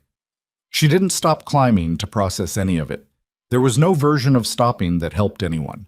The upper trail was worse than she remembered it from the ground. Memory had smoothed the angle of it, reduced the width to something manageable in her mind. And now the actual thing was under her feet, and it was a ledge of uneven limestone 40 feet above the canyon floor with a drop on her left side that she could not think about directly. She focused on the next 2 feet, the rock under her boots, the sound of cattle below beginning to push upward through the break. Vasquez was doing it. She could hear him working them, the particular cadence of a man who understood herd movement and was not panicking. The first animal hit the upper trail behind her while she was still on it. She moved faster. Not running. Running on this ledge would have been over very quickly, but moving as fast as careful could be, her hands on the wall, her boots testing each step with half her weight before committing. The steer behind her was close enough that she could hear its breathing, which was the most motivating sound she'd experienced in recent memory. The trail curved along the canyon wall in a wide arc, and the arc was the thing she'd calculated on. The arc brought it back to the north side of the pass, coming out on the higher ground above the exit point, where the canyon opened into the valley floor. She had approximately 300 yards of ledge between her and that opening. She covered it in what felt like no time and an enormous amount of time simultaneously, which is what fear does to the clock. Below her, through a gap in the canyon wall, she caught a glimpse of the pass floor. Gideon's position was clear from the sound. He'd pulled the front of the convoy to a stop, not retreating, holding position, and she understood that he was holding it deliberately to buy time for the rear to move. The voices from the other group were louder now, angrier, and she heard Gideon say something short and clear and felt something tighten in her chest that she couldn't afford to feel right now. The upper trail opened onto the north slope above the canyon exit, and she cleared the last section of ledge and stepped onto solid ground and turned around. The first steer came out behind her, found its footing on the broader ground, and moved forward. The second followed. Then 4 more, then a run of them, Vasquez coming out last with his horse lathered and his face set in the expression of a man who had done something he was going to think about later. Below, the north exit of the pass was clear. The pass floor from this angle she could see in full, and what she saw was Gideon's group, outnumbered, holding position, and the group that had come out of the alcove was more than she'd hoped for. 8 or 9 men spread across the pass floor, blocking the north exit from below. She counted the cattle that had come up the trail. 112. The rest were still below, on the pass floor, and there was no getting them up the wall in time. She looked at the rock formation above the alcove where Holt's men had positioned themselves. The canyon wall on the west side had a natural accumulation of loose stone, not a cliff face, but a deep shelf of fractured rock, the kind that had been settling for decades and required very little encouragement to settle further. She'd noticed it on the walk with Birch. She'd noted it and set it aside because it was a last resort and she didn't like last resorts. She found a position on the north slope where the angle was right, where she could reach the fractured shelf with accuracy, and she brought up the rifle. She was not an expert shot. That needed to be said. She was competent. She'd learned on the trail outfit and practiced enough to be reliable at short range. This was not short range. This was 130 yards uphill to a rock shelf in dim morning light with wind coming through the canyon. She fired twice at the base of the shelf. The first shot hit stone and ricocheted, which told her the angle was close. The second shot hit something different, a sound that wasn't the clean crack of metal on rock, but a deeper thud that was followed by a shifting, a grinding, and then a cascade that started small and became rapidly much larger. The fractured shelf gave way in sections, each section pulling the next, and the sound of it filled the canyon with a noise like the world rearranging its furniture, and the men below scattered from the alcove with the speed of people who had just understood they were in a bad place. The rock slide didn't reach the pass floor. It didn't need to. Came down the west wall in a curtain of stone and dust that blocked the alcove completely and separated the north section of the pass, where Gideon and his hands were, from the south section where Holt's group had been positioned. The dust took a long time to settle. When it did, the pass was divided. There was no immediate way through from the south. There was no way for Holt's men, blocked behind a wall of new rubble, to follow. And there was no immediate way for Gideon to know where Elena was. She found out what that had been like later, from Birch. Gideon had looked at the rock slide, looked at the north slope above the canyon exit, and said nothing for approximately 30 seconds in the way of a man who was holding something very tightly so that it didn't show. Then he'd started moving toward the north slope with the purpose of a man who had made a decision. She was already coming down when he started up, picking her way down the north slope with the 112 cattle that had come out of the upper trail moving ahead of her in a loose, tired group. She came around the shoulder of the hill, and Gideon was 20 yards below her, on foot, and he stopped when he saw her. She stopped too. Her hands were shaking. She noticed that as something to address later. They looked at each other across 20 yards of hillside in the early morning light, the dust still visible in the air above the canyon behind them. She said, "The Eastern Convoy?" He said, "Not through yet. Roy should hit the exit point in another 2 hours." "How many of your men were hurt?" Hatch took a blow from a horse. "He's not bad. One of Stroud's men is hurt worse. We don't know yet how bad." His voice was completely even. "Elena." "Yes." "Are you all right?" She looked down at her hands, still shaking. "Yes," she said. "Mostly." He came up the slope the rest of the way and stopped in front of her and looked at her the way he'd looked at things in this story several times before, with the full weight of his attention, not performing anything, just looking. She met his eyes. "The upper trail," he said. "I know. I told you." "I know," she said. There wasn't another choice. The herd was going to panic and fold back into the pass floor, and there would have been nowhere to go. He was quiet. "I'm standing here," she said. "Yes," he said. "You are." He put one hand on her shoulder, just his hand, just for a moment, not a performance, not a gesture designed for anyone to see, just contact. The acknowledgement of a man who was relieved in a way he didn't know how to say and wasn't going to try. She put her hand briefly over his and then took it away and looked back at the canyon. Somewhere behind that wall of new stone, Holt's men were trying to find another way around. They would find one eventually. The canyon had paths that went south and eventually rejoined the valley road, a 3-hour detour. By the time they came out, the cattle would be through, and the hands would have counted what happened, and Gideon would have everything he needed to take to the territorial court. Because that was the thing about what had happened in the pass. Holt had organized armed men to block a legitimate cattle convoy on a public route, and there were witnesses. Gideon's hands, The Dunbar boys, Stroud's men, and Vasquez, who had been in it from the bottom of the canyon to the top of the ridge and had seen every piece of it. "How many of his men were there?" she asked. "9 I counted," Gideon said. 3 I recognized. "Holt's direct hires?" "2 of them. One was Fenn's man." So Fenn was in it too. That was more than ambition. That was coordination, the kind that left a paper trail if you looked hard enough, the kind that a territorial court with a sharp lawyer asking the right questions could follow back to its source. She said, "We need to write down everything, tonight, before anything blurs. Every man anyone recognized, every position they held in the past, what was said." She paused. "Whitmore will need it."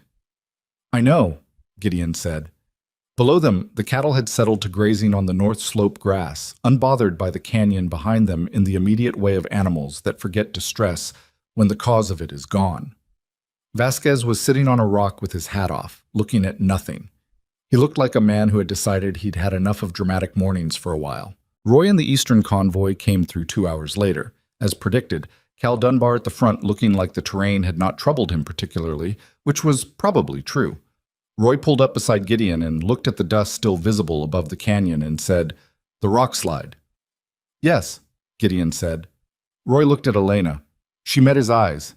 He nodded, the same nod he'd given her after the Deering conversation, the same economy of acknowledgement.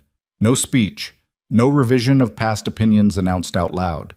Just the recognition of a man who had watched something happen and had updated his understanding of the world accordingly.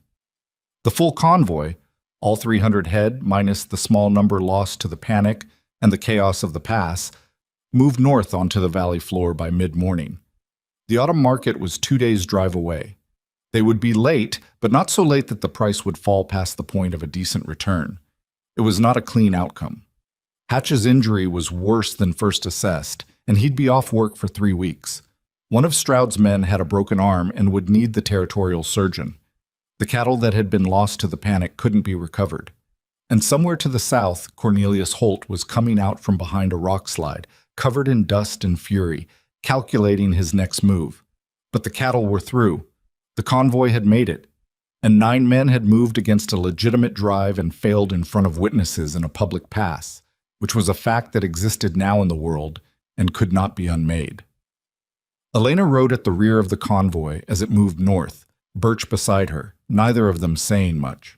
The sky above the valley was a clean blue, the first truly clear sky in weeks, and the grass on either side of the drive trail had that particular color of early autumn, gold at the tips, still green at the root, that meant the worst of the drought was behind them. Her hands had stopped shaking sometime in the second hour of the drive. She noticed that, filed it, let it go, held. The autumn market town was a place called Delridge, 30 miles north of Black Hollow, and it ran for 5 days every October with the particular organized chaos of a place that existed for one purpose and knew it well. Gideon sold at a price that was lower than the peak of the season, but better than he'd had any right to expect given everything that had preceded the drive. The buyer, a man named Tuck, who purchased for 3 different distribution operations and had been doing business with Ashcroft Ranch for 6 years, looked at the herd with the practiced eye of someone who assessed cattle the way other men assessed card hands. And then he looked at Gideon, and then he looked at the overall number and said he'd heard there'd been trouble on the drive. "There was some," Gideon said. "Word travels," Tuck said. He didn't elaborate. He named his price, and Gideon accepted it, and they shook hands, and that was the end of that. But the way Tuck had said it, the way he'd looked at the herd and named a fair price without the usual grinding negotiation, told Gideon something about what word had actually traveled and in what direction. The incident in the pass had not stayed in the pass. By the time they drove back into Black Hollow 4 days later, 3 separate men had stopped Carver on the road to ask him what had happened in the canyon. Not the version Holt's people would be telling. Carver had already heard that version, which involved trespassers on a disputed land section and an unfortunate accident with unstable rock. But the version that the Dunbar sons had apparently told freely and without embellishment to everyone they'd encountered since the drive. Cal Dunbar was not a talkative man by habit, but he was a precise one. And when he described what he'd seen from the eastern approach that morning, the organized position of Holt's men in the alcove, the coordinated move to block the convoy, the shot that had come from the upper canyon wall and the rock slide that had followed. He described it the same way every time, to every person who asked, with the flat accuracy of someone who had been a witness his whole life and understood what witnesses were for. The Stroud men talked too. Vasquez talked, which surprised people who knew him, because Vasquez was not given to conversation. But Vasquez had been in the pass and had seen Holt's group from 15 feet, close enough to identify faces, and he named those faces in the same conversation where he named what those faces had been doing. And the combination had the quality of testimony that was hard to argue with because it was specific in a way that invented stories generally weren't. Elena learned most of this from Carver on the morning they returned to the ranch, while Gideon was out with Roy assessing the south fence damage and the cattle that needed to be brought in from the range before the cold properly set in. She listened to all of it and asked several questions that Carver answered with the patient thoroughness of a man who had been waiting to tell someone useful. "The county commissioners," she said. "Are they still intact? Holt's 3?" "2," Carver said. Aldred was already gone. And now Pruitt, that's Josephine Pruitt's father, the one with the connection to the county recorder, he went quiet after the past story started circulating. Quiet in a way that looks like distance. He's pulling back from Holt. He's stopping answering Holt's messages, which is the same thing in this county. What about Marsh? Adelaide Marsh's father is harder to read. He doesn't move fast in either direction, but his arrangement with the county recorder is the one that matters most for the deed review, and if Pruitt's already stepping back, Marsh is going to do the math. Elena thought about this while she refilled Carver's coffee. Outside, the morning was cold in the way of early autumn. The genuine cold, not the heat break that had been coming on and off since August, but the real thing, the one that stayed. "Whitmore," she said. "Does he know what happened in the pass?" "I sent him a letter the day after you got back to Delridge," Carver said. "Included what the Dunbar boy told me and what Vasquez said. Didn't have Gideon's written account yet." "He'll have that by end of week," she said. "Gideon wrote it the night we camped before Delridge. Roy and Vasquez both signed it." Carver set down his coffee. He looked at her for a moment with the expression he wore when he was about to say something he'd been holding for a while. "Miss Breyer," he said. "Carver. What happened in that canyon, that upper trail?" "It needed doing," she said. "Cal Dunbar said the trail was maybe 18 inches wide in the middle section. Said a man who knew it well wouldn't take it at speed." "I didn't take it at speed," she said. "I took it at the speed available." Carver was quiet for a moment. "I just wanted to say," he said, and then stopped, because apparently saying it was harder than wanting to say it. He picked up his hat. "Good coffee," he said, and left. She stood in the kitchen after he'd gone and looked at the fire for a moment. She was still working out what she felt about the canyon herself. Not the decisions, which she'd had enough time to examine and still believed were correct, but the part after, when Gideon had come up the slope and put his hand on her shoulder, and the shaking in her own hands that she hadn't expected and couldn't entirely account for. She'd been frightened on the trail. She'd known that while she was on it. What she hadn't known was that the frightened part would still be sitting somewhere in her chest a week later, quieter but present, like an ember that hadn't fully gone out. She went back to work. It was the most reliable thing she knew to do. Whitmore arrived in Black Hollow on a Wednesday in the third week of October, which surprised everyone because Whitmore was a letter-writing man, a documents man, a man who communicated through the postal system with the formality of someone who believed that paper was more trustworthy than people. His physical presence in the valley was not something anyone had anticipated, and it had the effect of a change in weather. People noticed it before they understood what it meant. He went to Ashcroft Ranch first, which was both procedurally correct and strategically pointed, and he sat at the kitchen table with Gideon and Elena and Roy and laid out what he had. He was a thin man, Whitmore, with the kind of economy of expression that came from years of professional precision. He didn't waste words on preamble. "The territorial court has accepted jurisdiction over the western boundary deed and the grazing rights notation both," he said. "That removes both questions from the county entirely. Marsh and Pruitt, and whoever else Holt has at the recorder's office, cannot touch either issue." "When does the review happen?" Gideon asked. I've requested an expedited hearing on grounds that active interference with ranch operations has occurred and there is material evidence of organized sabotage. The Pass incident is central to that request. Whitmore looked at Roy. Your written account was precisely what was needed. Specific, dated, witnessed. Vasquez's account, Roy said. I just signed it. Both accounts, 3 other signed statements from the Dunbar family and Stroud's men. Whitmore set his hands flat on the table. I'll be honest with you, the expedited hearing is not guaranteed. Territorial courts move at their own pace. What I can say is that the filing is strong enough that Holt cannot simply wait for it to go away. He'll have to respond formally, which means he has to account formally for where his men were and why. And the 9 men in the Pass, Elena said, 3 of whom have been identified as direct employees of the Holt operation and 1 as a fen man, Whitmore said. He looked at her directly for the first time since sitting down. Whitmore was not a man who looked at people much. He tended to look at documents. So when he did it, it had a certain weight. The interesting question is whether Holt will attempt to have those men account for themselves before I do. If he moves to pay them off or send them out of the territory, that's its own kind of statement to a court. Will he? Elena asked. He's already tried, Whitmore said. 2 of them took money and left Black Hollow. The third, the one Vasquez identified by name as Reese Dolan, didn't take the money. A silence. Why not? Gideon asked. Because Dolan has a family here, a wife and 2 children. He's not going to leave the territory, and he's not going to perjure himself in a territorial court with his family watching. Whitmore allowed himself a very small pause. I spoke with Mr. Dolan yesterday afternoon. He was forthcoming. Roy made a sound that wasn't quite a laugh. He covered it with his hand. He told you what Holt planned, Elena said. He told me when the decision to block the convoy was made, who was present when it was decided, and what was said. He also told me about a meeting 6 weeks prior at the Fenn property at which the stake relocation and the pump sabotage were discussed. Whitmore folded his hands. He is willing to testify. The room was very quiet. Gideon leaned back in his chair and looked at the ceiling for a moment. It was the gesture he made when he was processing something that was larger than he'd prepared for. Not bad necessarily, just large. What does Dolan want? Gideon said.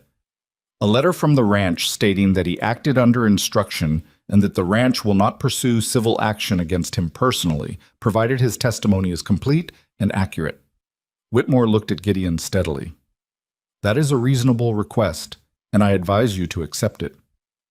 I'll write it today, Gideon said. Elena looked at her hands on the table.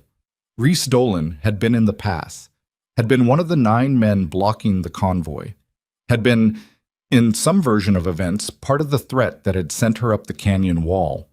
And now Reese Dolan had a wife and 2 children and had refused money that would have required him to leave them and was sitting somewhere in Black Hollow having made the harder choice. She did not feel uncomplicated about this. She wasn't sure she was supposed to. What about the public account? She said. The testimony, the hearing, will that be open? Whitmore looked at her.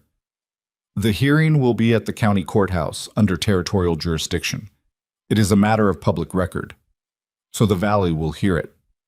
The Valley will hear it, Whitmore confirmed. She nodded. That was what they needed. Not just the legal resolution. The legal resolution would protect the ranch, would settle the deed, would address the sabotage through the appropriate mechanisms. But the Valley had been watching. The smaller operators, the independent families, the people like the Dunbars who'd kept their heads down and their assessments private, they'd been watching to see which way this went, and what they saw would shape the next 20 years of how this Valley worked. A hearing that laid out what Holt had organized in specific terms in a public room was different from a letter that settled a deed quietly. When? She said. 6 weeks, if the court accepts the expedited request, possibly 8. All right, she said. Whitmore stayed for supper, which seemed to surprise him. He'd clearly expected the meeting to end and to ride back to his lodging in town. And when Elena began setting the table and Gideon said without inflection that he should stay and eat, Whitmore looked briefly uncertain in the way of a man who did not often eat at other people's tables and wasn't entirely sure of the protocol. He sat down. He ate. He said the bread was good, which was the most personal thing he said all evening, and Elena accepted it with the same weight she'd have given a more elaborate compliment. The 6 weeks before the hearing were not quiet. Holt made 2 more moves, which Whitmore had predicted because Whitmore understood that a man with Holt's investment in his own position did not accept a court date calmly. The first move was through the Black Hollow Gazette, a small weekly paper whose editor had run favorable coverage of the leading families for as long as anyone could remember, and who published, in the first week of November, a piece describing the convoy incident as a dispute over contested land access, and suggesting that Ashcroft Ranch's aggressive expansion in the valley had created tensions that were the natural result of unclear property boundaries. It did not name Holt. It did not need to. The second move was more direct. 3 members of the Valley Ranchers Association, the same body that had passed the resolution about moral character earlier in the year, called a meeting and proposed a formal statement condemning what they termed reckless endangerment of the public pass, citing the rock slide as an example of dangerous and irresponsible action in a shared corridor. This one made Elena angry in a way that was hard to keep in its appropriate place. Not the legal maneuver. She understood legal maneuvers. But the specific framing of it, the rock slide being turned into evidence against the people who'd been ambushed rather than the people who'd organized the ambush. She said nothing about it to Gideon for 2 days, and then she said it at supper, which she wouldn't normally do in front of Roy, and Roy listened to her say it without intervening. When she was done, Gideon said, "The association statement needs one thing to fall apart." "What thing?" "Another member of the association to stand against it. Right now it looks unanimous because no one said differently." "Stroud isn't in the association," Roy said. "Neither are the Dunbars, the people who were in the pass. None of them are association members." "No," Gideon agreed, "but Cal Dunbar's father-in-law is." He looked at Roy. "Henry Platt. He has a seat on the association board." Roy was quiet for a moment. "Henry Platt doesn't do anything publicly." "He's never had a reason to before," Gideon said. "Cal's wife is Henry Platt's daughter, and Cal was in the pass." The conversation with Henry Platt happened the following day, conducted by Roy at Gideon's request, because Roy knew Henry Platt from years of passing acquaintance, and because Gideon had the sense to understand that some conversations went better when the person asking wasn't the person with the most obvious stake in the answer. Roy came back that evening and said that Henry Platt would attend the association meeting and would vote against the statement and would, if pressed, explain why. He would not make a speech, he would not seek attention, but he would be a vote, and his name on a dissent was a name that meant something because it was not a name anyone had expected. The association statement failed by 1 vote. After that, something shifted in the valley in the way that something shifts when enough people have watched enough things happen and have started recalculating. It wasn't dramatic, it didn't announce itself. But Carver noticed it in who talked to him on the road. The grain merchant who'd pulled his contract with Ashcroft in the summer sent word that he was available to resume the arrangement if Gideon was interested, which was the grain merchant's way of saying he'd chosen a side and the side he'd chosen was now different. 2 of the smaller operators who'd been neutral through everything sent their boys to the ranch to ask if there was seasonal work available, which was a form of the same message in a different language. Cornelius Holt, for the first time since the summer, stopped being loud. His silence was more frightening than his activity had been, in some ways. Elena watched it through Carver's reports and through the things that didn't happen. No new moves on the deed, no new pressure on the supply chain, no new pieces in the Gazette. Holt was a man who moved through calculation, and he was calculating. The question was what he calculated he still had to work with. She put it to Whitmore in a letter, directly. What did Holt still have? Whitmore wrote back in 3 days, which was fast for him. He had the Fenn connection, Whitmore wrote, and the Marsh family's arrangement with the county recorder, which still had some teeth on local matters, even if the territorial court had taken the main questions. He had money, which was the most durable thing a man like him had, and he had the hearing itself. The hearing was not guaranteed to go the way the evidence suggested it should, because courts were operated by people, and people had pressures that didn't always show in the official record. Elena read this letter twice, then folded it and put it away, and spent the better part of an evening thinking about what she could actually affect and what she couldn't. What she couldn't affect: the territorial court, Whitmore's filing, whatever private calculations Holt was making. Those were outside her reach, and she'd done everything she could to put good facts in front of them. What she could affect: the day of the hearing itself, and the people who would be in that room, and the degree to which the truth of what had happened in the valley over the past year was legible to the people sitting in the public seats. She started writing letters, not to officials, not to lawyers. She wrote to Mrs. Dunbar, whose leg was bad, and who might not otherwise make the trip to the courthouse. She wrote to Stroud, who was a quiet man but whose injured hand from the convoy had healed, and who might be persuaded that his presence in the public room mattered. She wrote to the wives of two of Gideon's hands, women she'd met briefly on supply runs who had their own understanding of what the past year had cost their households. She wrote a careful, specific letter to Commissioner Aldred's daughter, the one with the school, who had no formal role in any of this but who lived in the valley and knew its people and whose presence in a public hearing was not nothing. She didn't tell Gideon she was writing the letters. Then she remembered the decision she'd made after the Carver message about Whitmore, and she told him. He read the drafts she showed him. He said, "This is good," about the letter to Aldred's daughter, which was the most thought out of the group. "It might not work," she said. "Some of them won't come." "Some of them will," he said. He handed the letters back to her. "Send them." She sent them. The hearing was held on a Thursday in late November in the county courthouse, which was the largest public room in Black Hollow, and which filled to standing by 9:30 in the morning. Elena had not expected this. She'd written 7 letters and had received 4 confirmations, which she'd considered adequate. What she hadn't accounted for was the way that news of a hearing travels in a valley where everyone knows everyone and has spent 5 months watching a situation develop. The people who came were not all there because of her letters. They were there because they'd been watching and they wanted to see how it ended. Mrs. Dunbar was in the 3rd row, her bad leg propped on a footstool that one of her sons had carried in from the wagon. Stroud was near the back, his wife beside him, both of them in their good clothes. Commissioner Aldred's daughter was near the side wall with 2 of her school's families. Henry Platt was in the 5th row, alone, his face giving nothing away. Cornelius Holt was at the front, with his lawyer. So were the Fenns. The Calders had sent their father, Everett, who sat with the particular posture of a man who had decided he was here as a witness to something rather than a participant in it, which was a distinction that might matter later. Whitmore entered from the side and took his position without looking around the room, which was how Whitmore operated everywhere. He moved through spaces with the focus of a man who had already decided that the room itself was not the relevant thing. The territorial judge, a woman named Hargrove, who had traveled from the capital and who wore the expression of someone who had heard a great many disputes and had opinions about none of them until the evidence was in, called the proceeding to order. It took most of the morning. Whitmore presented the deed documents, the survey history, the photographs of the limestone shelf and the misplaced stakes, the record of the pump sabotage and the cut fence, and the timeline of supply disruptions with dated delivery records from Carver, going back to the spring. He presented this in the flat, organized manner of a man who found the story entirely in the documents and didn't need to embellish it.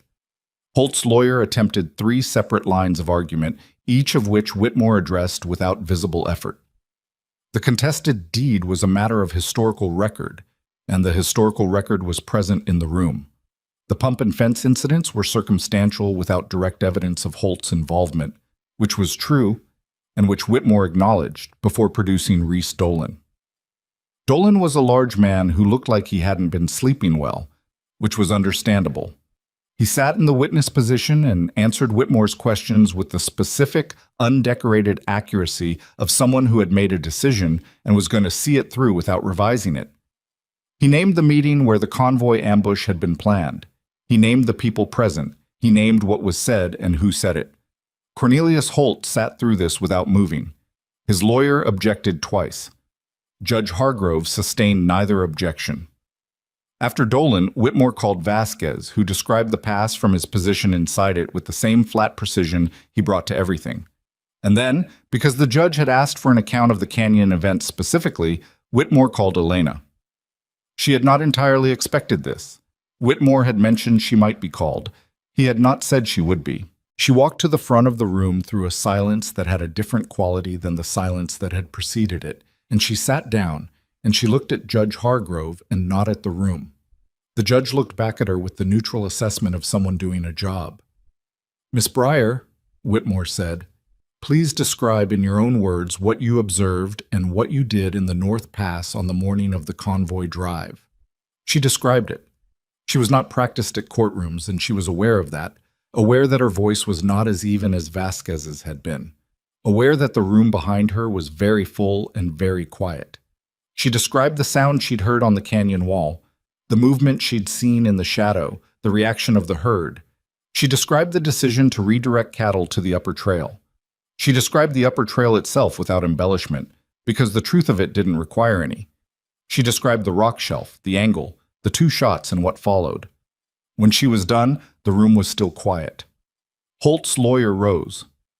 "Miss Breyer, you fired a weapon inside a canyon pass that resulted in a rock slide that could have killed multiple people." "The rock slide blocked an alcove that was empty by the time it fell," she said. "The men in that alcove had already scattered when the first shot hit stone." "You couldn't have known that." "I watched them move before I fired the second shot," she said. "I took the time to watch." "And if you'd been wrong?" She looked at him directly. "Then I would have been wrong, and I'd have had to live with it. But I wasn't." The lawyer sat down. He seemed to have decided that the line of questioning was not helping him. Judge Hargrove made no ruling that day. Territorial land reviews didn't work that way, and Hargrove had been clear at the outset that the hearing was evidentiary, that her ruling would come in writing after review. But before she adjourned, she said two things that the room received in complete silence. She said that the evidence presented regarding organized interference with a legitimate ranching operation was compelling and would be weighed accordingly. And she said that the testimony of the witness Reese Dolan, given under oath without compulsion and in full knowledge of its consequences, would be given serious weight, because courts depended on people who chose to tell the truth when it was difficult, and those people deserved to have that choice mean something. Holt's lawyer was already preparing an appeal strategy, visibly, by the time the gavel came down. But Holt himself sat for a moment after the room began to move and clear, and Elena, passing with Gideon toward the exit, saw his face from a distance. He looked like a man who had done a careful calculation and come out with an answer he hadn't expected. Not destroyed, not yet, but diminished in a specific way, the way a structure is diminished when the supporting wall turns out to be the wrong material. Outside the courthouse, in the cold November air, the valley people sorted themselves in the manner of crowds after important events, some moving quickly away, some gathering in small groups, the quality of conversation different from what it had been going in. Stroud shook Gideon's hand without saying much. Cal Dunbar's wife, who Elena hadn't met before, found her outside the door and held her hand for a moment and said something brief and meaning it, and Elena thanked her in the way you thank people when you don't have the right words but you understand what the gesture costs them. Roy Cutter appeared at Gideon's elbow and said, "Hargrove's going to rule for us." "You don't know that," Gideon said. "No," Roy said, "but Dolan's testimony was specific enough that ruling against it would require explaining why, and explaining why would require arguing that specific testimony from a direct witness is less credible than the other side's version, which has no Dolan." He looked at Gideon. "I know courts. I grew up near a courthouse. That's how it works." Gideon looked at Roy for a moment. "When did you grow up near a courthouse?" "Before I worked cattle," Roy said, and left it there. Hatch, whose arm had healed, was waiting with the horses. He looked at Elena when she came out and said, without preamble, "You did good in there." "Whitmore did good in there," she said. "You both did," he said, and brought her horse around, which settled the matter. They rode back to the ranch in a group, Gideon and Elena at the front, Roy and the hands behind, the horses moving easily on the cold road with the kind of unhurried pace that comes after something has been done that needed doing. The valley spread out around them in the low winter light, the hills brown and gold at the edges, the sky a pale clean blue that went all the way to the horizon without obstruction. Neither of them said much on the ride. There wasn't much that needed saying yet. The ruling hadn't come. The resolution wasn't complete, and they both understood that. But there was something in the silence between them that was different from the silences of September and October, the silences of two people still figuring out the distance between them. This silence was smaller, more comfortable in its own skin. Halfway back, Gideon said without looking at her, "The grain merchant sent another message." "I heard," she said. "He wants to resume at better terms than the original contract." "He should get somewhat better terms," she said, "not all the way to what he's asking. He chose a side and then chose again when the choosing got easier. That's worth something, but not everything." Gideon was quiet for a moment. "I'll tell him 60% of what he's asking." 70, she said. "He has the best grain in the county, and we're going to need good grain this winter." 70, he agreed. She looked out at the valley. The light was fading at the edges of the hills, the early dark of late autumn coming in from the east. Somewhere behind them, Black Hollow was having the conversations that happened after a courthouse day. The reckonings, the recalculations, the quiet shifts in who stood where. And somewhere ahead, the ranch was waiting with the fire that Birch would have going in the kitchen by the time they got back, and the bread she'd left rising on the counter that morning, and the ordinary work of a place that had come through a hard season and was still standing. It was not everything. She knew that clearly enough. There was still the ruling to wait for, still the full consequence of all that had happened to work through, still the fact that the valley and its people didn't change overnight no matter what a judge ruled or what a courthouse room witnessed. There was still Deering, who had moved toward something workable but hadn't fully arrived. There was still the daily negotiation of being a woman in a place that had only partially decided what to do with her. None of that was resolved. Most of it wouldn't resolve cleanly. But the herd was intact. The ranch was intact. The truth of what had happened in the North Pass in the summer and the long, slow campaign of pressure against a woman and a man who had made an unconventional choice, that truth was now in the public record of a territorial court, said out loud in a full room by people who had been there and had told it straight. That was not nothing. In this valley, in this season, in this particular version of things, that was the most durable kind of something she knew how to name. She rode the rest of the way home without saying anything more. And the silence was the good kind. And the ranch, when they reached it, had the fire going and the bread ready. And Roy Cutter, of all people, held the kitchen door open as she passed through, which he had never done before, and which he did without comment or ceremony, the way a man does something when he's decided it's simply the right thing and doesn't need to make a point of it. She went inside and got back to work. Judge Hargrove's ruling came on a Friday morning in December, delivered by a court messenger who rode out from Black Hollow in cold that had finally settled into the valley for keeps. Gideon read it at the kitchen table while Elena finished the breakfast dishes. He read it twice, which was his habit with documents that mattered, and then he set it down and was quiet for a moment in the way he was quiet when something was larger than he'd been bracing for. "Western boundary confirmed," he said. "Deed upheld in full. The 1869 grazing rights notation is recognized as valid and binding, which means the western section Holt has been claiming partial access to for 10 years as ours without qualification." He paused. "And Hargrove referred the convoy ambush to the Territorial Marshal's Office for criminal investigation. Holt, Fenn, and 2 named others." Elena turned from the sink. "A criminal referral?" "Yes." She looked at him for a moment. "That's more than we asked for." "Yes," he said again. It was more than Whitmore had promised, more than she'd calculated as likely. A territorial deed ruling was one thing. It settled property, it settled the legal question. It was the mechanism by which the long months of sabotage and pressure were formally addressed. But a criminal referral meant that the ambush in the pass was not being treated as a land dispute that got heated. It was being treated as what it was, organized men with weapons, blocking a legal operation with intent. Hargrove had looked at Dolan's testimony and Vasquez's account and the specificity of what had been planned and had decided that the appropriate next step was not civil. Gideon sent a copy of the ruling to Whitmore by the afternoon post. Whitmore wrote back in 4 days, brief by his standards, saying that the criminal referral was the correct outcome and that the territorial marshal would likely move within the month. He also noted, in the last paragraph, that Cornelius Holt had begun the process of restructuring his mortgages, which was the language that meant he was preparing for the kind of financial exposure that came from legal proceedings that you expected to lose. The valley understood what the ruling meant before most of the official consequences had time to arrive. That was the nature of a place where everyone watched everyone. The interpretation happened faster than the events. Within 2 weeks of the ruling, the smaller operators who owed Holt money were having quiet conversations with a bank in the county seat about refinancing, conversations they wouldn't have risked while Holt was the dominant force. The Calder sisters, Vivian and Ruth, left Black Hollow in January with their father, heading to a relative's property 3 counties east. Their departure was noted without ceremony, which was its own kind of commentary. The Fenn family stayed.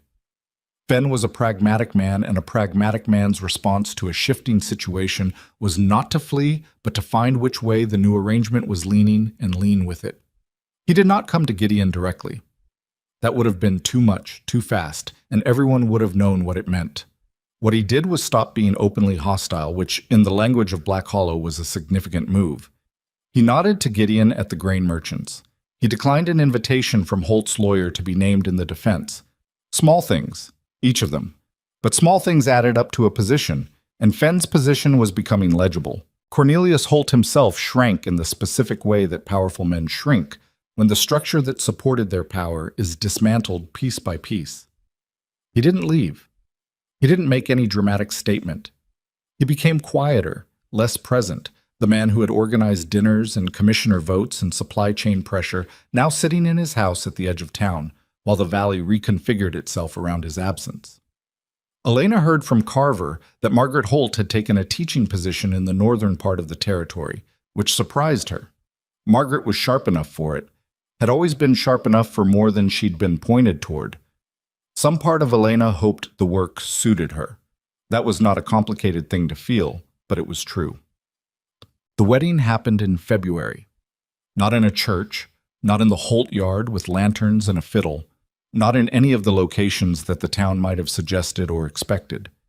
It happened in the camp kitchen at the ranch, the actual kitchen, with its 3 walls and corrugated tin roof and the long fire pit that Elena had been meaning to restack for months, and still hadn't gotten to, because there was always something more pressing, and the heat worked well enough despite the uneven stone.